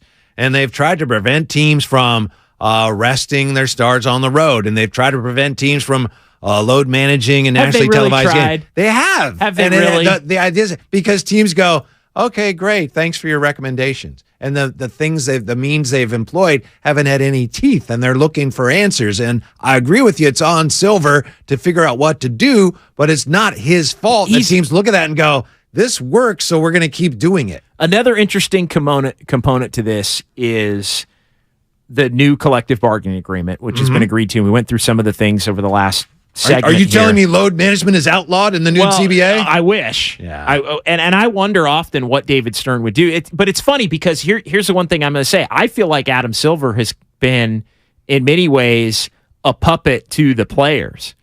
However, don't tell Draymond Green that after what broke last night as far as the collective bargaining agreement, and don't tell the Warriors that as far as some of these excerpts from the report from Woj. I'll read it. The NBA is curbing the ability of the highest spending teams, such as the Warriors, the Clippers, to continue to run up salary and luxury tax spending while still maintaining mechanisms to add talent to the roster. The NBA is implementing a second salary cap apron, $17.5 million over the tax line. So you've got the cap, then you've got the tax line, and then you've got now $17.5 million over the tax line. So teams that go to that level will no longer have access to the taxpayer mid-level exception in free agency. Now, it does go on to say, and you pointed this out before the show, very interesting and important. Those changes will be eased into the salary cap over a period of years. Right. And so a lot of people, I think NBC Sports Bay Area pointed out, under these rules, the Warriors last year would not have been able to sign Dante DiVincenzo. Right. And in fact, Woj points it out. So does that mean next year they won't have the mid-level exception? And again, that's why it's called an exception. It's like, you're over the tax, but we'll give you this exception. We don't know when it's going into effect. Yeah, we don't know when it's going into effect. And is it eased into the cap over a period of years means probably not next year. Mm-hmm. But teams that reach that highest level, as the Warriors would be at, the Clippers and a couple of others, then would not get the mid-level. So you basically would be hamstrung as to you could sign minimum players at that point. Like once you reach that level, the only means would be trades, draft picks, and signing minimum level players. So they've decided that, okay, the luxury tax is not punitive enough. You go over the cap, you got to pay, and what is it, like $7 to every one? Right. And now they've decided, in addition to that, if you get $17.5 million over the tax line, you also, in addition to having to spend the luxury tax, now you will lose the mid-level exception. Right. So it in essence would, and I don't know how far the Warriors are over that. I think they were significantly over it. But to get under, so you make a choice do you keep the players that you are paying a lot for, or do you try to trade one of those players potentially to sign a mid-level guy? I mean, at that point. And does that come into play this offseason? And does it come into play this offseason? Yeah, and Dante DiVincenzo was one example. If these rules had been in play this last offseason, DiVincenzo would not have been able to sign with the Warriors. Milwaukee signed Joe Ingles, who's been a big bench player for them. Danilo Gallinari was signed by the Celtics. He ended up tearing his ACL, but Gallinari was signed by the Celtics in the offseason to a mid-level exception as well. Woj goes on to say, as a counter to those spending limitations, the new CBA is expected to create more spending and trade opportunities for teams at the middle and lower spectrum of spending. There will be an opening of more opportunities in the free agent market, including larger trade exceptions. So they're trying to also implore teams that haven't spent as much to try and acquire some of these players for more money than the teams that are signing them to the mid-levels. In essence, hey, somebody paid a mid or a lower team pay Dante DiVincenzo $8 to $10 million a year rather than having him go to the Warriors for $4 or $5 million a year. The issue with that, and Draymond Green's been all over this, the issue with that is, and he said, and I'll quote his tweet here, this is Draymond, players lose again, shake my head, middle and lower spectrum teams don't spend because they don't want to. They want to lose. So increase their spending capabilities just to increase them. They continue to cut out the middle, and this is what we rushed into a deal for. Shake my damn head, never fail. So he's upset with his own Players Association in doing that deal. And he could be upset because this could in some ways make it less likely that the Warriors will keep him. Maybe not. But to the question you raised a few moments ago, NBC Sports Bay Area, quote, Sport Track, here's where the Warriors are in terms of the tax line. The Warriors are more than $39 million over the luxury tax line this season. Those numbers go up next season because you got Poole and Wiggins, new extensions kicking in. So, and things could change depending on what they decide to do. Right now, the Warriors project to be about $49 million over the tax threshold next season. Again, you lose your mid-level at 17.5 over. So this is really a direct shot from the rest of the owners at the Warriors and I think to a lesser extent the Clippers. Yeah, and to me and our buddy Rotz, who follows it, has just chimed in from the 650, and he alluded to the numbers that you just mentioned, but he says even more of a reason to keep Draymond because you lose out on the mid-level exception anyway, so you might as well keep your own guys at that point, which I that was kind of where I was going with it. It's like you're not going to trade Draymond so you can sign a mid-level player, or you're not going to, you know what I mean? You're not going to trade Wiggins so you can sign somebody that makes $6 million a year. Yeah. However, those players do, Dante DiVincenzo might be the reason the Warriors are 41-37 instead of 37-41. I mean, he's really helped them this year. I thought he turned them around against the Pelicans, and I know the company line was Draymond got everyone excited and he saved the game. I thought DiVincenzo was the one who did that. No, they both did. Yeah, I think they both did. The other part of this is the notion that and I know Dave. Almost said David Stern, not David Stern. That's all right. I don't mind being mentioned. And my God, yeah, R.I.P. But Adam Silver had mentioned the term redistribution of or reallocation, basically. I think in one of his press conferences, going back a little ways. And it's this notion that the teams that are willing to spend are being prevented now from spending, and the teams who have also drafted and developed, and I think the Warriors are really the only Warrior. And Joe Lacob has made this point, and it is that and he was fine for it. They're getting hurt. The teams that have drafted well and willing to continue to keep paying their players max level deals, as the Warriors have with Steph and Clay and Draymond and Poole. To a certain extent, that was now. a checkbook championship last year. You know that. Yeah, come on. But and so the hell what? But at the point in which this, I think, is the NBA trying to negate a dynasty from ever happening again? Are they trying to prevent it from ever happening again? Are they trying to limit the time that a team can be on top? Are they trying to punish the Warriors specifically for gaming the system with with Kevin Durant back in 2016? And the NBA, it's not Commissioner Silver handing down his decisions. It's the owners. It is, right. And the other owners, and we see this in baseball too. Again, I know we're not talking about baseball, but you got owners in baseball looking at the Padres and the Mets and going, they're spending too much money. I mean, how awful is that for the product? Now we have it in the NBA, and Warrior fans know better than any other fans. Wow, this is great. We've got ownership that wants to win, and they are spending a lot of money, a ton of money, more money than anyone has ever spent to try to keep the winning going. And you've got the other owners going, oh, well, we don't want that. That's terrible for the product. Yeah, is what that is. Yeah, well, that is bad for the product. There's no question.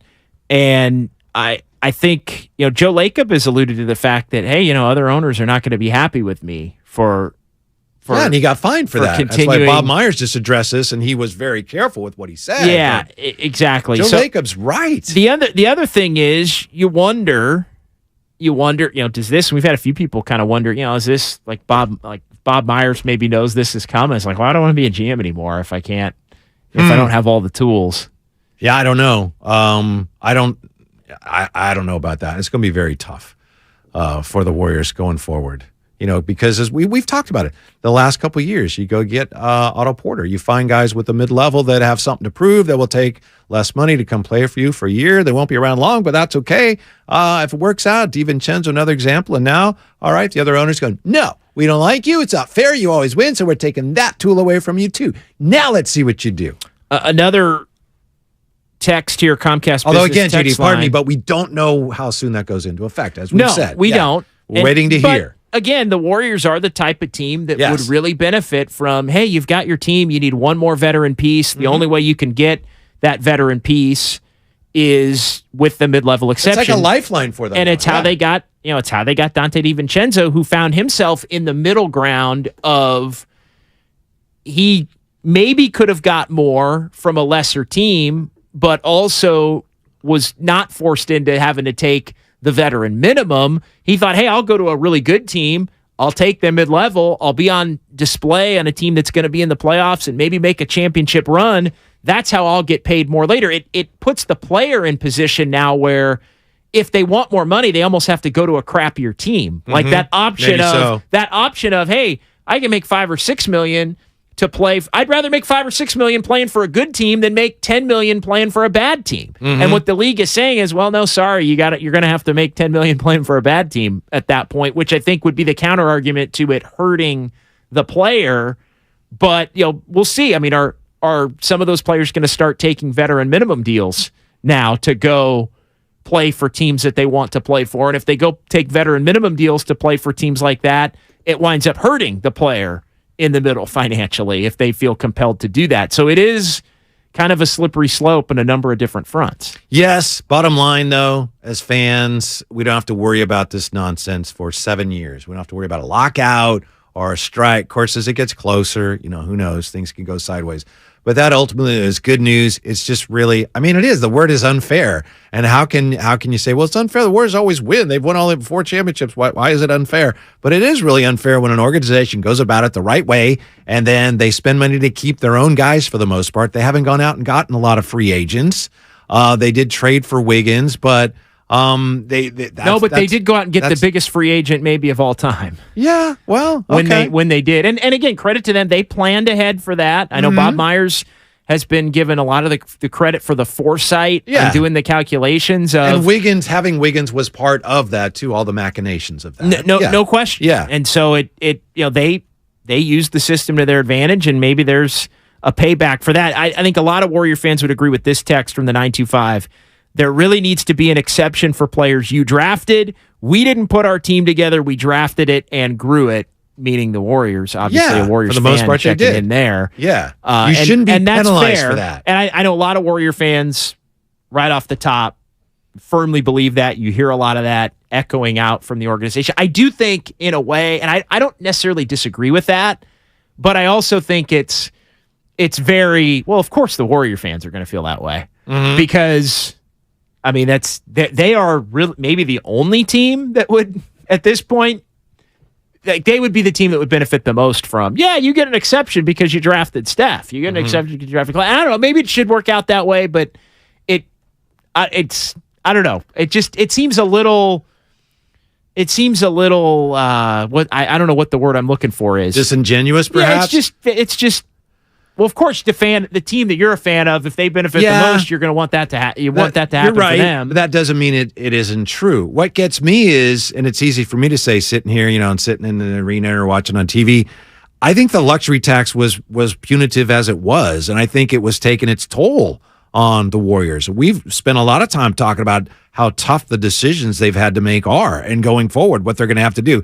And now, why do you have to make that even more difficult by taking away the mid-level? I think that's too punitive when the luxury tax as it was, and I know the Warriors keep spending, but I think they already were feeling the pinch from that. So why do you have to go on top of that with more penalties for teams willing to spend money to try to win? 888-957-9570, 888-957-9570. Mike in Daly City, Charles in El Cerrito. We'll get to you coming back. Final hour straight ahead. Warriors this week, 95.7 The Game. Are you curious about who offers the best deals on top-rated Samsung, LG, and Sony TVs? The answer is surprising. It's not online, and it's not the where.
an extra 25 cents per gallon back in your first fill-up. Cashback's not available in gas in New Jersey and Wisconsin. You're listening to 95.7 The Game, KGMZ FM at HD1 San Francisco. Always live on the free Odyssey app.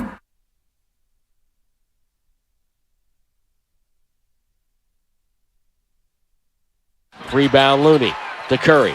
Curry steps around Trey Jones. Gets it to midcourt, behind the back. Downtown, fires it, got it! 122 to 106. Warriors pulling away here in the latter stages of this contest, a contest they have to win. Now back to Warriors This Week on 95.7 The Game.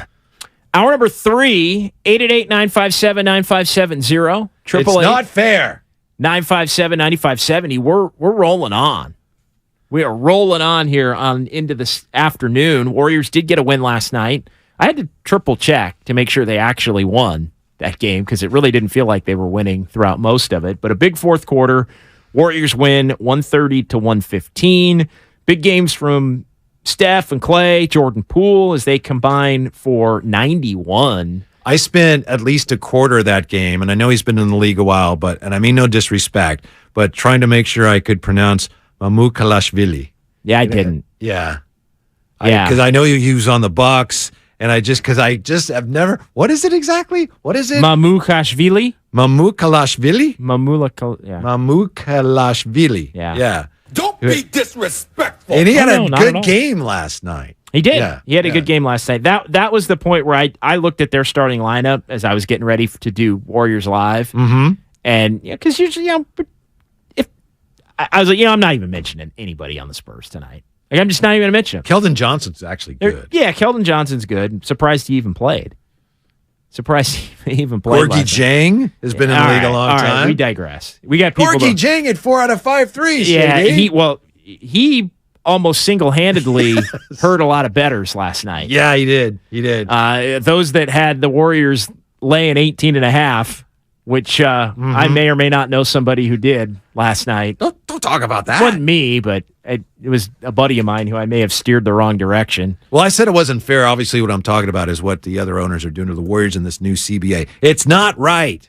All right, well, we've got full phone lines of people that want to talk about it. 888-957-9570. Mike in Daly City is up first here on Warriors This Week. What's up, Mike? Hey, guys. Yeah, just a couple of things. First, this is not my main topic, but I hate the in-season tournament. Hopefully that will flop and go away in a few years, but it's a 7-year deal, so who knows. But the main point is on the salary caps and things like that. When you say ease in, I'm thinking maybe it'll be like $35 million over, and then 30, and then 25, and then 20 or something, and then 17.5. So it's not going to hurt the Warriors much as long as we're talking about the next 2 years, let's say. They should be able to manipulate around that if they want to. But my main point is, and I've talked to a lot of people in baseball, but not basketball, about having a player cap instead of a team cap, sort of like companies do. You know, you're either in grade A, grade B, grade C, or whatever. The government has all kinds of grades that they put people into pay grades, and you get to the highest pay grade, and they can increase the salary for that pay grade, but you have a salary grade that you can't go beyond. And that way the team can spend as much money as they want, but the players don't get $100 million a year, when the rest of the league's getting 30. I don't know if you like that idea or not. Yeah, I know somebody who wouldn't like it. Yeah, who wouldn't like it? The players' union is probably not going to sign off on that as much sense as it seems to make economically. No, and look, there is still a percentage of the revenue that's going to the players. Yeah. And that's of the overall revenue that's going to the players, which... The BRI, basketball-related income. And one thing... It's over 50, isn't it? Yeah, well over. It was, I think it might be 51-49 at one point. Back in the day, it was 53-47, I think. And then it went back to 50-50 at one point. I think that was in the 2011 lockout. I think it ended up being it ended up maybe going to 50-50, and it's increased a little bit from that point.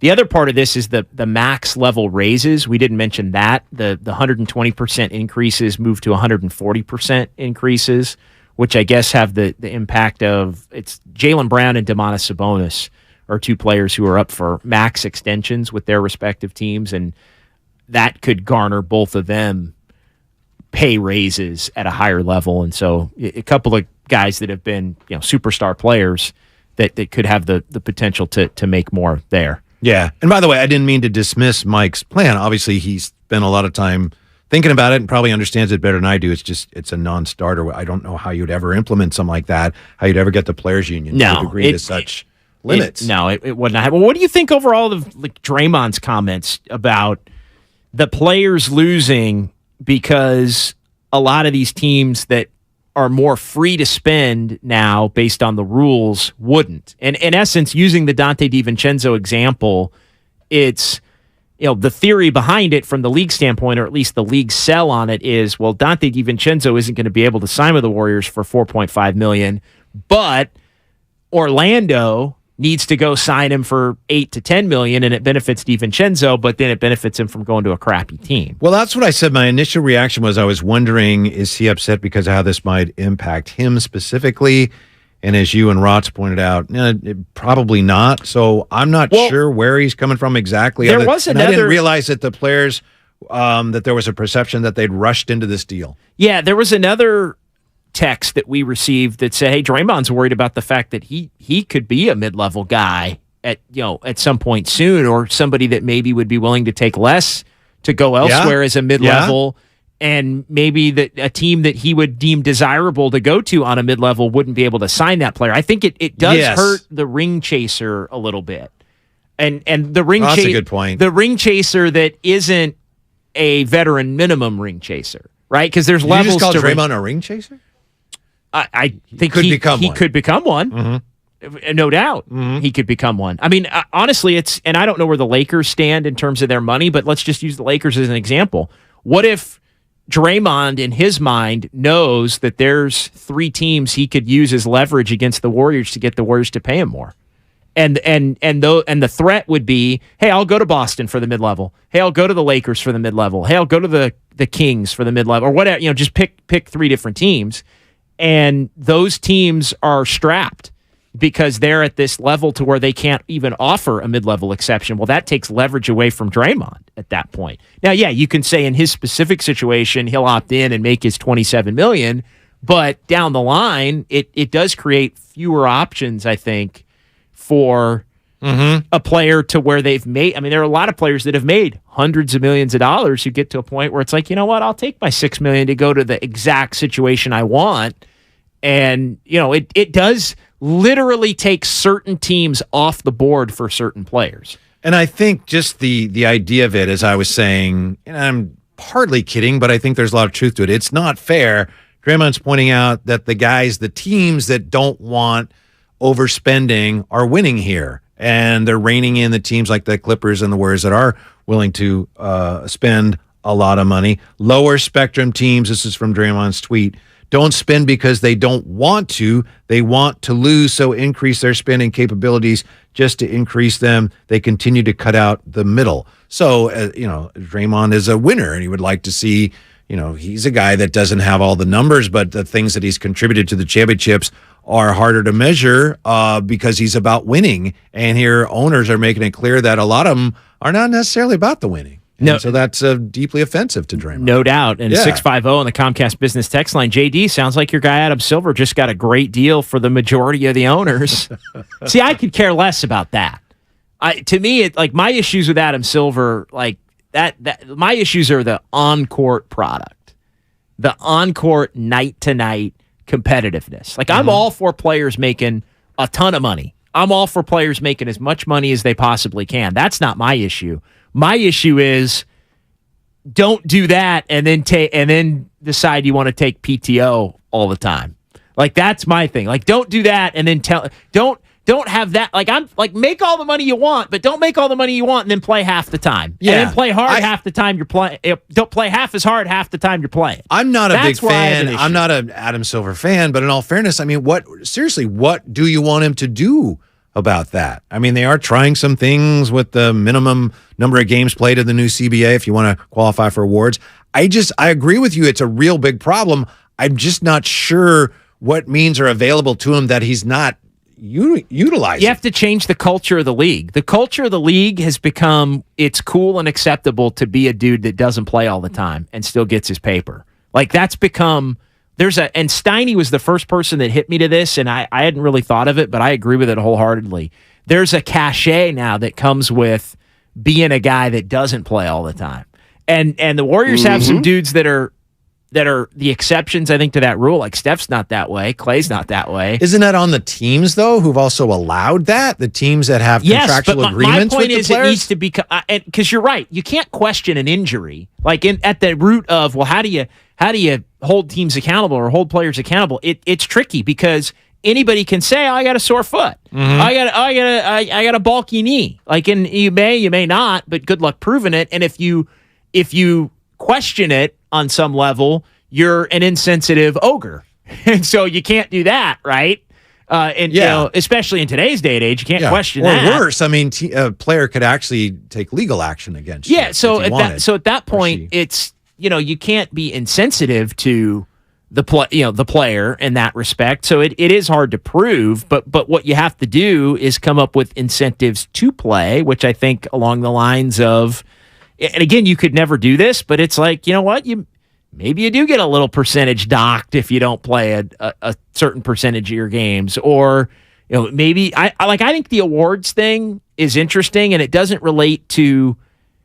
It only relates to the stars, but the stars are like, nobody cares if middling players are taking nights off. Like, it's the stars that everybody wants to see every single night in their building. And so when you say, hey, if you miss 17 games, like, you may not be the MVP, even though you're the best player that year.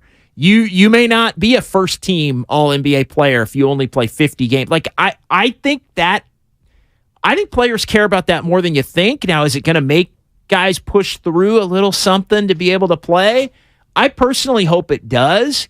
But to me, the whole plan nights off thing, it's one thing if a player is legitimately injured, but to me, there's too many times where teams and players are skirting that with, this guy's a little sore, a little banged up. And yeah, you put injury down on the sheet, but it's really load management. It's really giving a guy a night off.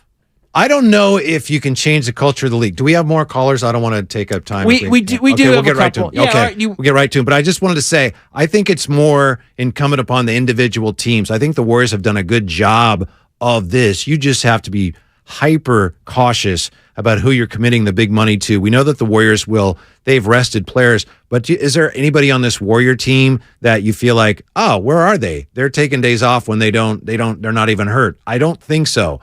But there are guys, I'll just use, this may not be fair. Kawhi, Kyrie, Ben Simmons. Ben Simmons, when Ben Simmons came into the league, there were some questions about, does he really like to play basketball that much? And you know what?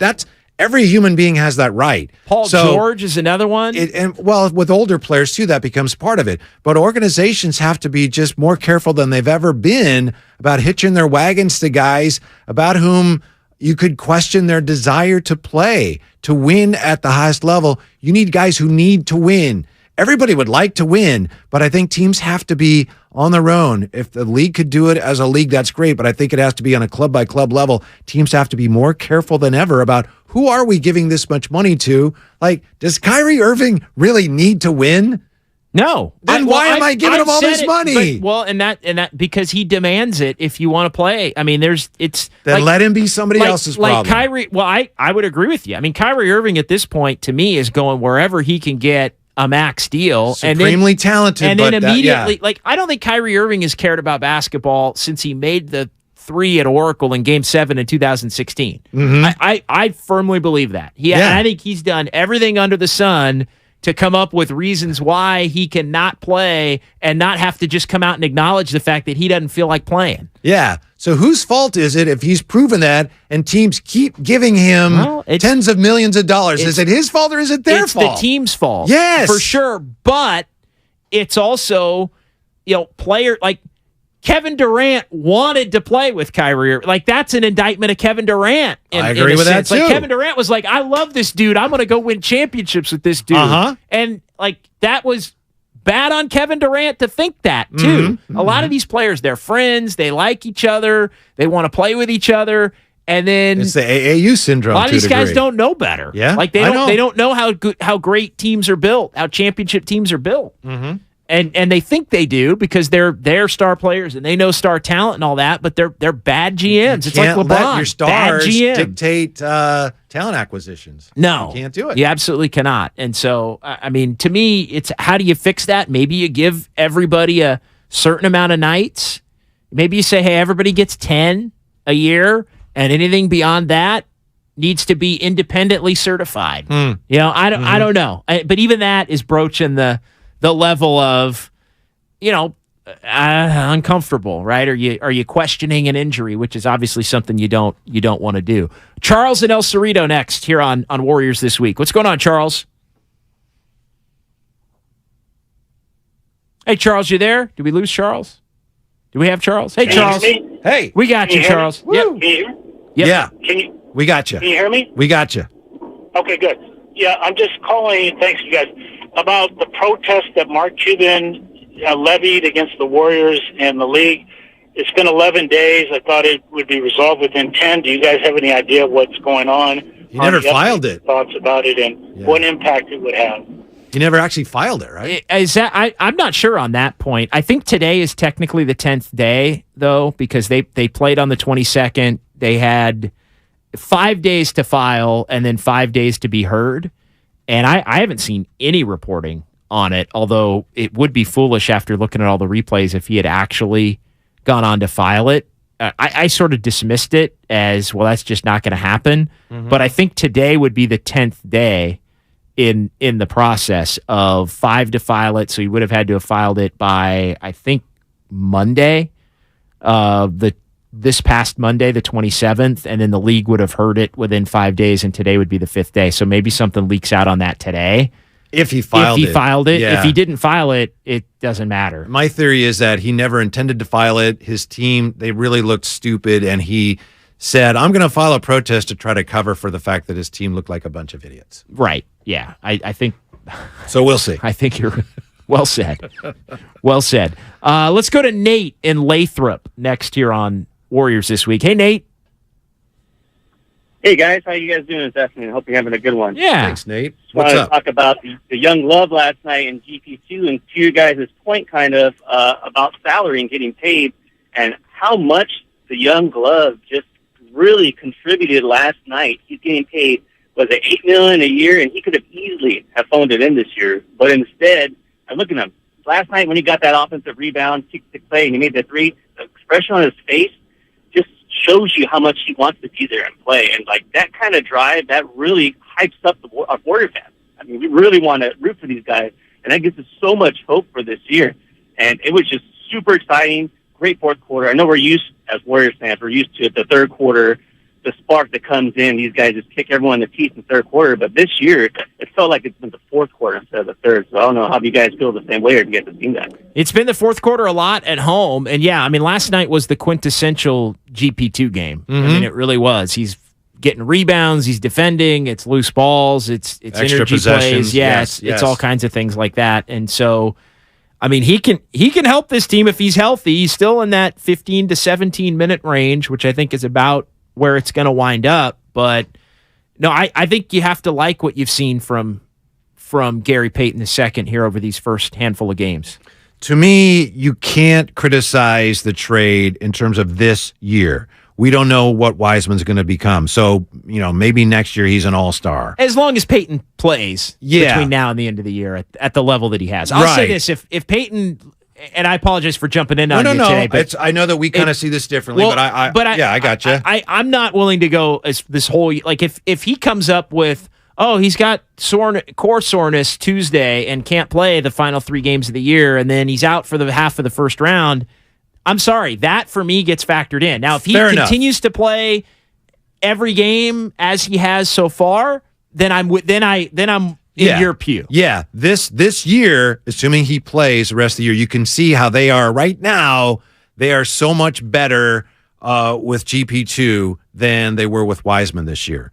And I know, there goes Whitey. He's going after Wiseman. Wiseman could be, he didn't have a great game last night, but Wiseman could become an all-star. But in terms of this year, when you've got, I know it's cliche, the window is closing, you've got your veteran core, it just, to me, makes more sense to have a guy who helps you now rather than have a guy who didn't fit. And bless James Wiseman. Hopefully he has a great career. And if he does, then the Warriors are still going to hear about it. But in terms of this year, last night was the example. Whether you agree or not, last night showed this is why the Warriors made that trade. Yeah, no question. And it gives them the extra defender. It gives them an extra rotation piece. I know we've had a couple of callers. We had Khaled call in. We had Robert call in. Both mentioned Andrew Wiggins being out, being a blessing in a sense for Jonathan Kuminga, the ability to play more minutes. I have to give Steve Kerr credit for, and I do think it gets there are more minutes for sure with Kuminga out, or with Wiggins out for Kuminga. Yeah. Kuminga's playing the 4 though. Like, people need to. We talked about this last week. Yeah. Like Kuminga is playing the 4, and in the first game that Peyton came back on Sunday against Minnesota, Steve Kerr played Peyton and Kuminga together, and Kevon Looney started, and they both came off the bench, and they played together. I think it was at the beginning of the second quarter. And they were awful. It was an awful lineup. And Steve Kerr, I think at that point said, you know what? These two play the same position on offense, and we can't have them on the floor together. As odd as that sounds, but it's, yeah. And so, because Kuminga, all of Kuminga's offensive prowess has been cutting, plays made off of his own defense. Like, he's been tremendous. Like, it goes back to what we did talk about last week, which is for those kind of coming down my road of CJD, Kuminga's doing it. Well, Kuminga's doing it exactly the way that I've said Kuminga needs to do it to help this team. He's not filling in for Wiggins. Exactly. He's not improvising out on the court. Maybe one play a game. He's cutting, and the pass is made to him, and he's dunking it. He's wide open in the corner for a 3, and he's taking that shot. He's getting out in transition. He's rebounding. Like, it's high motor type plays where he scores within the context of the offense. And we're seeing that there's a lot of buckets he can get against a lot of teams in the context of the offense.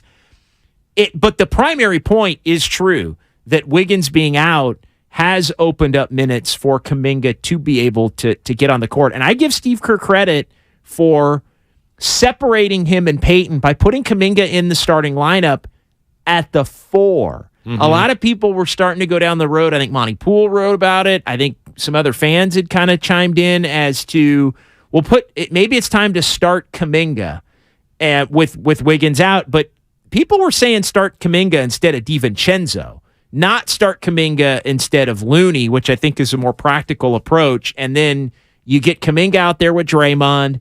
You're still able to have DiVincenzo's playmaking with Steph and Clay at the beginning of the game, and you separate Kuminga from Peyton now with the position groups that are on the floor together, and you make Looney the backup center, which in turn has meant JaMychal Green hasn't played the last couple of games, but you can't play everybody. And I think that was a nice, subtle way for Steve Kerr to, somebody that doesn't always get credit for looking for ways to play a younger player more. He did that with Kuminga. He figured out a way not to play him at the 3, but how to play him more at the 4. Kuminga, as I've said before, I think he's been a success story this year. And what I see from Kuminga is we know that defensively, he's just shown this year the willingness to guard the other team's best player at different positions. He defends different positions. He'll guard people 94 feet. But offensively, Steve Kerr talked, we knew this about the Warrior offense, but Steve Kerr talked about it again this week with Tim Kawakami. The Warriors have a 0.5 principle offensively, which is whatever you're going to do. You're going to pass the ball, shoot it, dribble it, drive.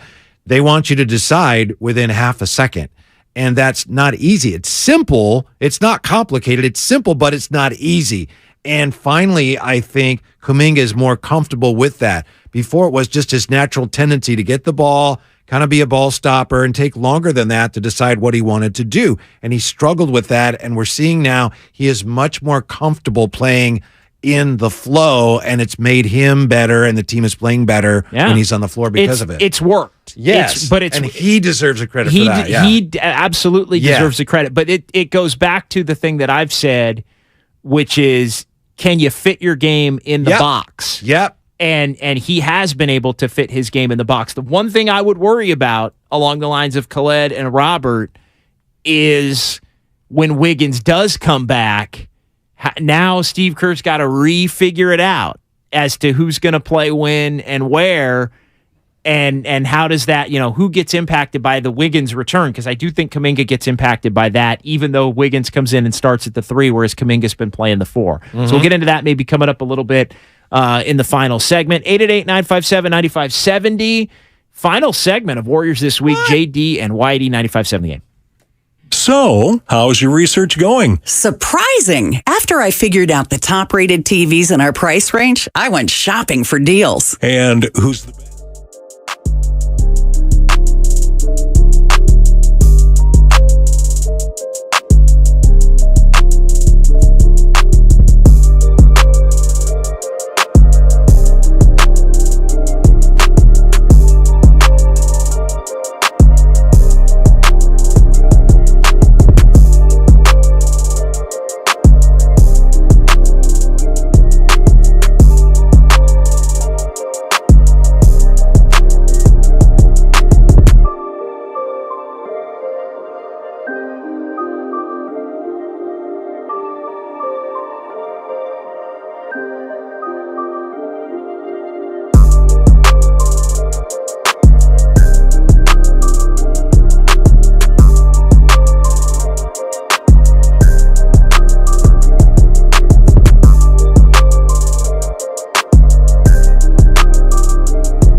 So powerful, you'll make every move matter. Locally and globally. Visit bankofamerica.com/banking for business to learn more. What would you like the power to do? Copyright 2023 Bank of America N.A.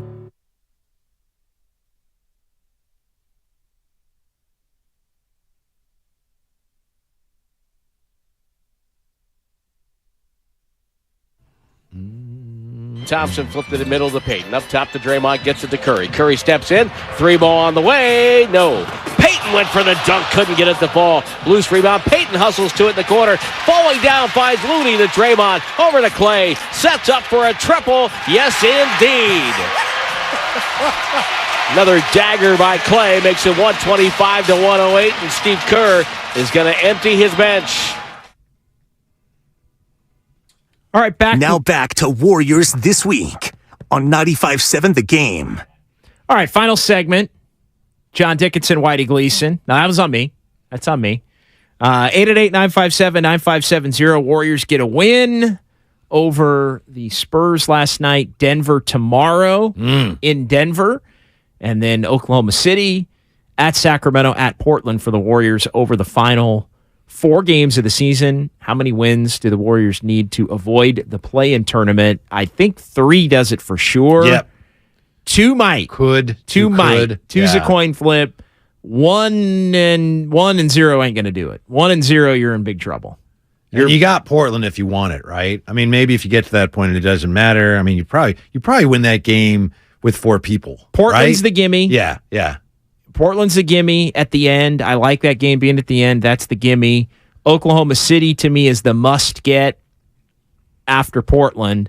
And OKC is still in the play-in. Oh, yeah. Right? They're 10th right now. Yeah, but they've had a couple of losses this week that have kept Dallas alive. If Oklahoma City had just beaten Charlotte at home, Dallas would be in big trouble. But as it relates now, there's only a 1-game difference. Maybe even half-game difference. And Minnesota's 39-39, but losing Naz Reid's going to hurt. It is. And Dallas plays Miami. There's only 2 games with the Final Four tonight. There's 2 NBA games. Dallas is in Miami. And then the big one, as it relates to the Warriors, the Clippers are in New Orleans. So you've got the team that the Warriors are tied with, technically ahead of the Warriors via tiebreaker in the Clippers. And then you've got the Pelicans, who are behind the Warriors but trying to scratch their way back toward avoiding the play-in tournament, as is the goal for everybody. Pelicans are not bad. No. Brandon Ingram's playing really well, and better they defend lately, right? Yeah, 6 out of 7, I think. Yeah, and they get the buy-in. You know, Willie Green has them competing, so they're not a team you can sleep on. By the way, we were just talking before we went to break about, all right, what happens with all the minutes now? If Wiggins comes back, we hope he will. We don't know.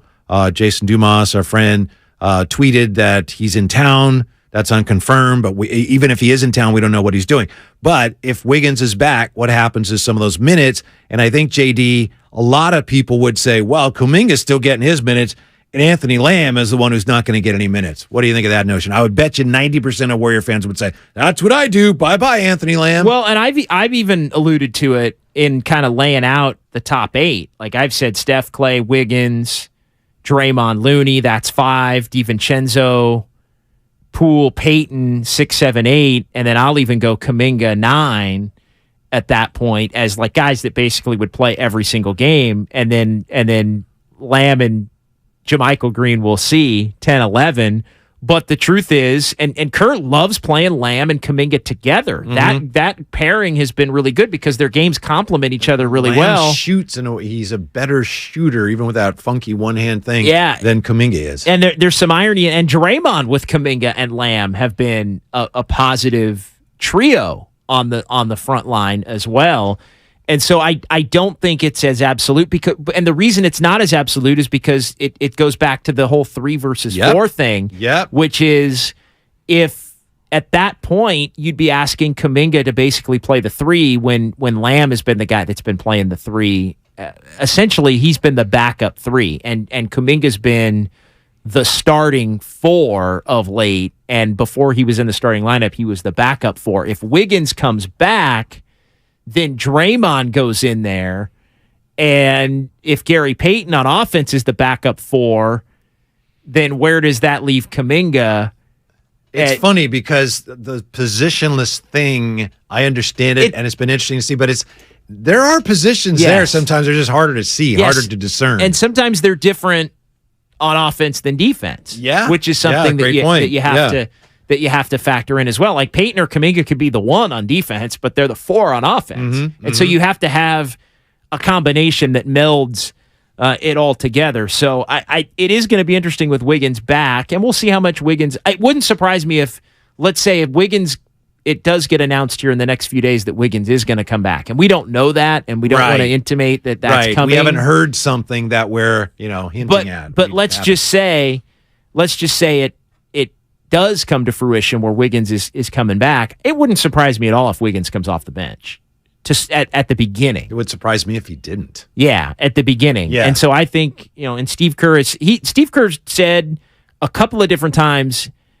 over the last couple weeks. Like, Kuminga's a 4. Like, I know people come down my road like, JD, why do you say that? Why do you say it? Well, Kerr said it, like, bluntly. He's a 4. And Kerr also has doubled down on DiVincenzo remaining in the starting lineup as long as Wiggins isn't. And he likes that combination of his playmaking ability and what he brings with Steph and Clay and Draymond, whether it's Kuminga. And he said the choice is Kuminga or Looney with the lineup that he has right now. And I think it's going to be interesting because if you look at the tendencies, and I know we got our buddy Tim in North Carolina who's going to join us here in just a second. If you look at Kerr's tendencies, the tendency would be to play Kuminga less when Wiggins comes back. Like, that would just, if you just look at the way he's done it. But again, I give Kerr credit for figuring out a way to play Kuminga and make him his most effective self, even though Peyton came back, and he did that by inserting him into the starting lineup. I will also say this. If the choice is Looney or Kuminga to start, it also depends on the opposing center.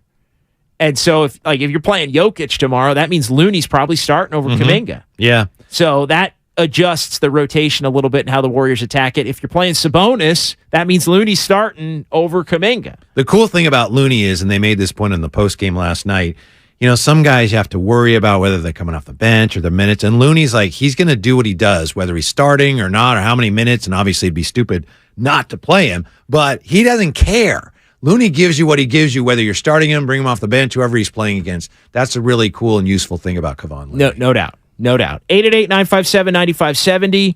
Let's go Tim in North Carolina. What's going on, buddy? How you doing? What's up, fellas? Great to talk to you real quick. I know y'all about to wrap this thing up, but if y'all have a minute, can y'all see who the best, as far as three-point percentage-wise, out of Lamb and Kuminga from the beginning of the year, from the turn of the year? If y'all can check. I know for the month of March it's Kuminga, but I would just love to see since January who is. But I did have about 3 things I wanted to run by y'all real quick, guys. Shady, I wanted to ask you, because I heard it last night. You say it from time to time about as long as Kuminga doesn't do the So I just want to, do you consider when he takes the pull-up 15-foot off of 1 or 2 dribbles, the ha-ha-ha? Because I don't, and I think he has a great 15-footer.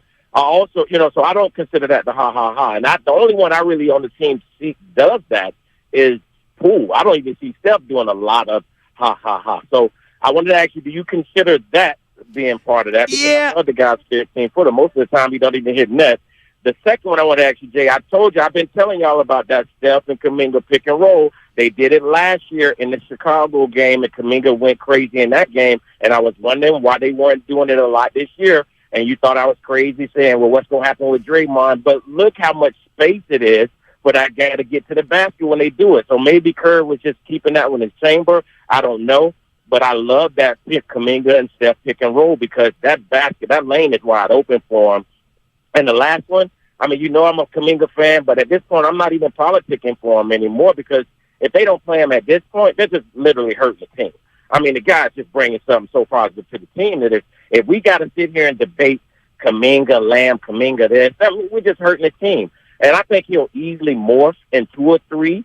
I think right now that can't be that we can't try and do that now. We're too far into it. I think as long as he keeps developing this thing over the summer, he will eventually morph into that 3. Hopefully maybe at the beginning of next year when we can take more chances, let him miss some shots and stay in the game and not panic.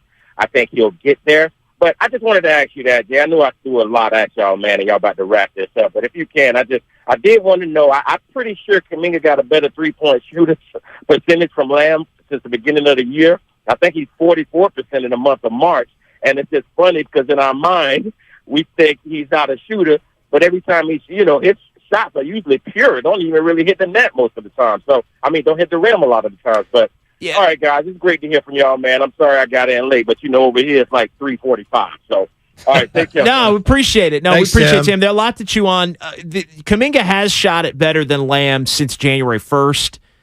However, over the whole season, Lamb's 37.2, Kuminga 35.5. And that's on more per game, too. Yeah. More shots. Not a lot, but it's more shots per game. Exactly. And so that's that. As far as the But his question was about since January. Yeah.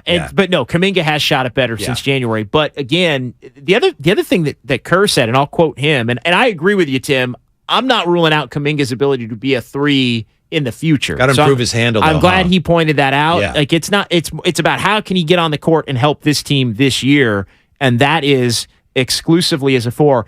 The other little snippet that Kerr has said in a couple of his pregame pressers is, and because this relates to what Tim just said about the types of shots. Kerr has said he likes the shots Kuminga gets in their offense at the 4. And that, I think, sets up more of the cutting, more of the corner threes, which are available for Peyton from time to time when he's out on the floor. And as far as the question about, was the pull-up last night, Kuminga going, ha, ha, ha. Yeah, maybe a little bit. But there's been one what I call improv play a game for Kuminga where, and honestly, they've gone more well than they haven't over the last handful of games. You have to give him some of those, don't you, as part of his growth? He can have one a game. Not a lot. But to me, there's really been like one a game over the last 5 or 6 games, which is fine. Like and I think he made a driving, spinning layup in another game. He made the pull-up jumper in last night. There was another game where I think he drove and missed. There was another game where I think he drove and got blocked.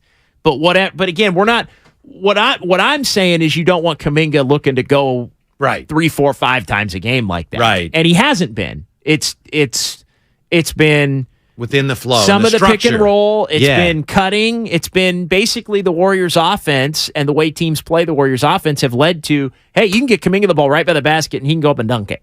Or it's a wide open 3 in the corner where he has shot better from the corner spots. What I don't like is the quick one pass, he gets it on the wing, and there was one of these last night. One pass gets it on the wing, and he fires it up from the wing from 3. Don't you think that's he learned? The shot that needs to go? Yes. No, not now. But won a game, He learned from that Laker game down there, and I think they did it more than once, but where the nationally televised game where they just stayed off him and he was chucking threes from the corner like early in the shot clock. Yes. I think and I'm sure Steve Kerr impressed upon him the importance of avoiding those shots, but I think he learned from that. Yeah, and I think the question is going to become, do you feel comfortable playing Wiggins and Kuminga and Draymond together? Is that something that would make sense if you're the Warriors in a playoff series? There is some sorting out to do because anytime the roles change, there's always a little bit of an adjustment, and we saw it in the Minnesota game. The one game the Warriors have lost here of the last 6, when was it? It was the game where Gary Payton came back, and roles changed a little bit, and the Warriors had to figure that out. It's not going to be. That's not why they lost, though. No, but it is something that's on display a lot. When they do lose, a lot of the times it is something's out of. Yeah, like that's been something through the years. Whenever that's like, oh, Steph comes back and they play Phoenix with none of their players and they lose and they play terrible. Like it just that has kind of been a thing for this team in the regular season. When guys have come back, it's thrown them completely out of whack. I agree with that, but I think the reason they lost the Minnesota game, not to get lost in that, because that's, water under the Old Bay Bridge, but just the turnovers at the end, that late game execution of that game was like Harry High School stuff. No doubt. Yeah. No doubt. And so, 510 says, well, the vets take plenty of questionable shots. Well, yeah, the vets are allowed to. The young players are not. Like that's like Steph Curry, there almost is no questionable shot. Clay can take bad shots. Kuminga can't. Yeah, like those are the rules. Like it's not, and it's not even really just because he's a veteran. It's because he's Clay freaking Thompson. Exactly. Yeah, and there have been times where Clay's taken some terrible shots early in games. I mean, that's the one thing to kind of bring it back to what we were talking about at the top of the show, which I think is interesting as far as the matchups. And I've said it. To me, there's no way the Warriors really can manipulate this as far as who they're going to play. But if it fell where they get Sacramento over, say, Phoenix or Memphis or the Clippers in the first round of the playoffs, to me, that would be the perfect fit. But I'll say this, as far as that Sacramento matchup again, the one thing you cannot do against the Kings is take bad shots and turn the ball over. You do that, they might hit you with a 45-point quarter, and then you're buried. Now, if you are disciplined and run your offense and take good shots and move the ball and get to the basket, Kuminga might have 30 on 15 of 15 against the Kings because they get so out of whack and are vulnerable to the pass and cutting and all of those different things that you can really annihilate him on the interior and get open looks and rhythm to where you'll shoot a better percentage from 3. But some of the stuff Klay Thompson's done when Klay Thompson's been cold, will get your ass run out in a quarter against Sacramento. So it's, we can say, hey, best matchup, and I still think you're better off taking your chances with the Kings than you are with Phoenix or the Clippers or Memphis, but you still have to play buttoned the hell up against them to beat them. And that's something at times in the regular season the Warriors, frankly, just haven't done. Real quick, because I know that we don't know for sure if these two teams are going to play, but if it's Golden State, Sacramento, two absolute keys will be who gets in more foul trouble, how often, Sabonis or Draymond Green. Which of those two guys is in foul trouble? And then what can Peyton do against De'Aaron Fox? If he can shut him off, then it would be a pretty quick series, actually. And look, Peyton... I don't think he can. And Peyton's playing 17 minutes. Yeah. So it's like you're going to have somebody else on him. Right. And it's not going to be Klay Thompson at this stage. It's going to be, it's probably going to be Kuminga if you don't have Wiggins that's going to be on him. And then at that point, it becomes... can you get out to the shooters, basically? DiVincenzo probably get a shot at him, too. Yeah, no, it's a good call. Yeah. No, DiVincenzo would definitely get a shot at him as well. But anyway... In fact, DiVincenzo would be on him at the start. Yeah, it may not even come to that, but if it does, those are going to be two very important keys. No, and you got to make sure everything else is on point. And, and Sabonis could hurt the Warriors. I don't think there's a doubt. He is kind of a mini Jokic in some ways. They run him out at the high post. Including at the defensive end. Yeah, in some ways. True. Yeah. And I think for whatever reason, they've done a good job of, and maybe it's because they're just scoring 130, they've done a good job of minimizing how bad Sabonis can be defensively. He got in a lot of foul trouble early and then really hasn't a lot over the course of the season for the most part. But I think they're scoring so much that you haven't really taken a magnifying glass to why they're so bad defensively because they're scoring enough to where they've won a lot. To whereas if they were closer to a 500 team, you'd really have the microscope out more on how bad their defense has been and why. And I think a lot of that would be they just don't have any rim protection, even with Sabonis in there clogging up the paint. Right. He's a willing defender, and he works really hard. He's just not very quick. But anyway, we'll see if any of that comes to pass. I'm hoping so. That would be a great series, a lot of fun. 888-957-9570. Final couple of minutes here. John Dickinson and Whitey Gleason. It's Warriors this week on 95.7 The Game. Pretty crazy how time flies. Just 4 games to go for the Dubs. 78 in the books. Now 41-37, tied with the Clippers. What do you think as far as the final 4 games here for the Warriors? At Denver tomorrow, and then Oklahoma City, at Sac, and Portland a week from tomorrow up in Portland. The Clippers have the game tonight against the Pelicans. And then they don't have an easy schedule, do they? They don't. They have 4 games to go as well. And the Clippers have the game against the Pelicans. The Clippers also play over their final 3. They play the Lakers. They play the Portland Blazers, which is a game that obviously they would have to get. Then they're at Phoenix the next night. And then they're at Phoenix to end it. So the Clippers have some rest, but then they play a back-to-back at the end. So, they have the Clippers, and that's one of those afternoon games on the Saturday down at Crypto a week from today. That's obviously their must-get among the games that they have left. So the Warriors both have Portland in that last day. And then, Phoenix and the Clippers at the end of the year. Phoenix could be locked into the 4 spot at that point. But that final day is going to mean a lot, I think, as far as who gets in and who plays where. Yeah, I think the 5th spot is certainly well in play for the Warriors, especially definitely. If they win tomorrow. I might even consider them the favorites to be in the 5th spot if they want it. Yeah, if they win tomorrow, I think they're getting 5th. I do too. I think you're right. Yeah. If they win tomorrow, shut it down. You're going to Phoenix, I think. I guess I'd be going to Phoenix. Boots on the ground. Yes. At that point. Boots on the ground. Yeah.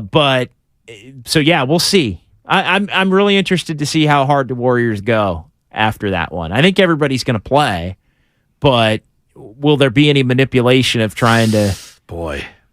Can't play that game. Can't play that game for the Warriors. I guess you can, but we'll find out, won't we? You may not be good enough. The Warriors could very naturally go in there and play and just not play well and lose. That's true as well.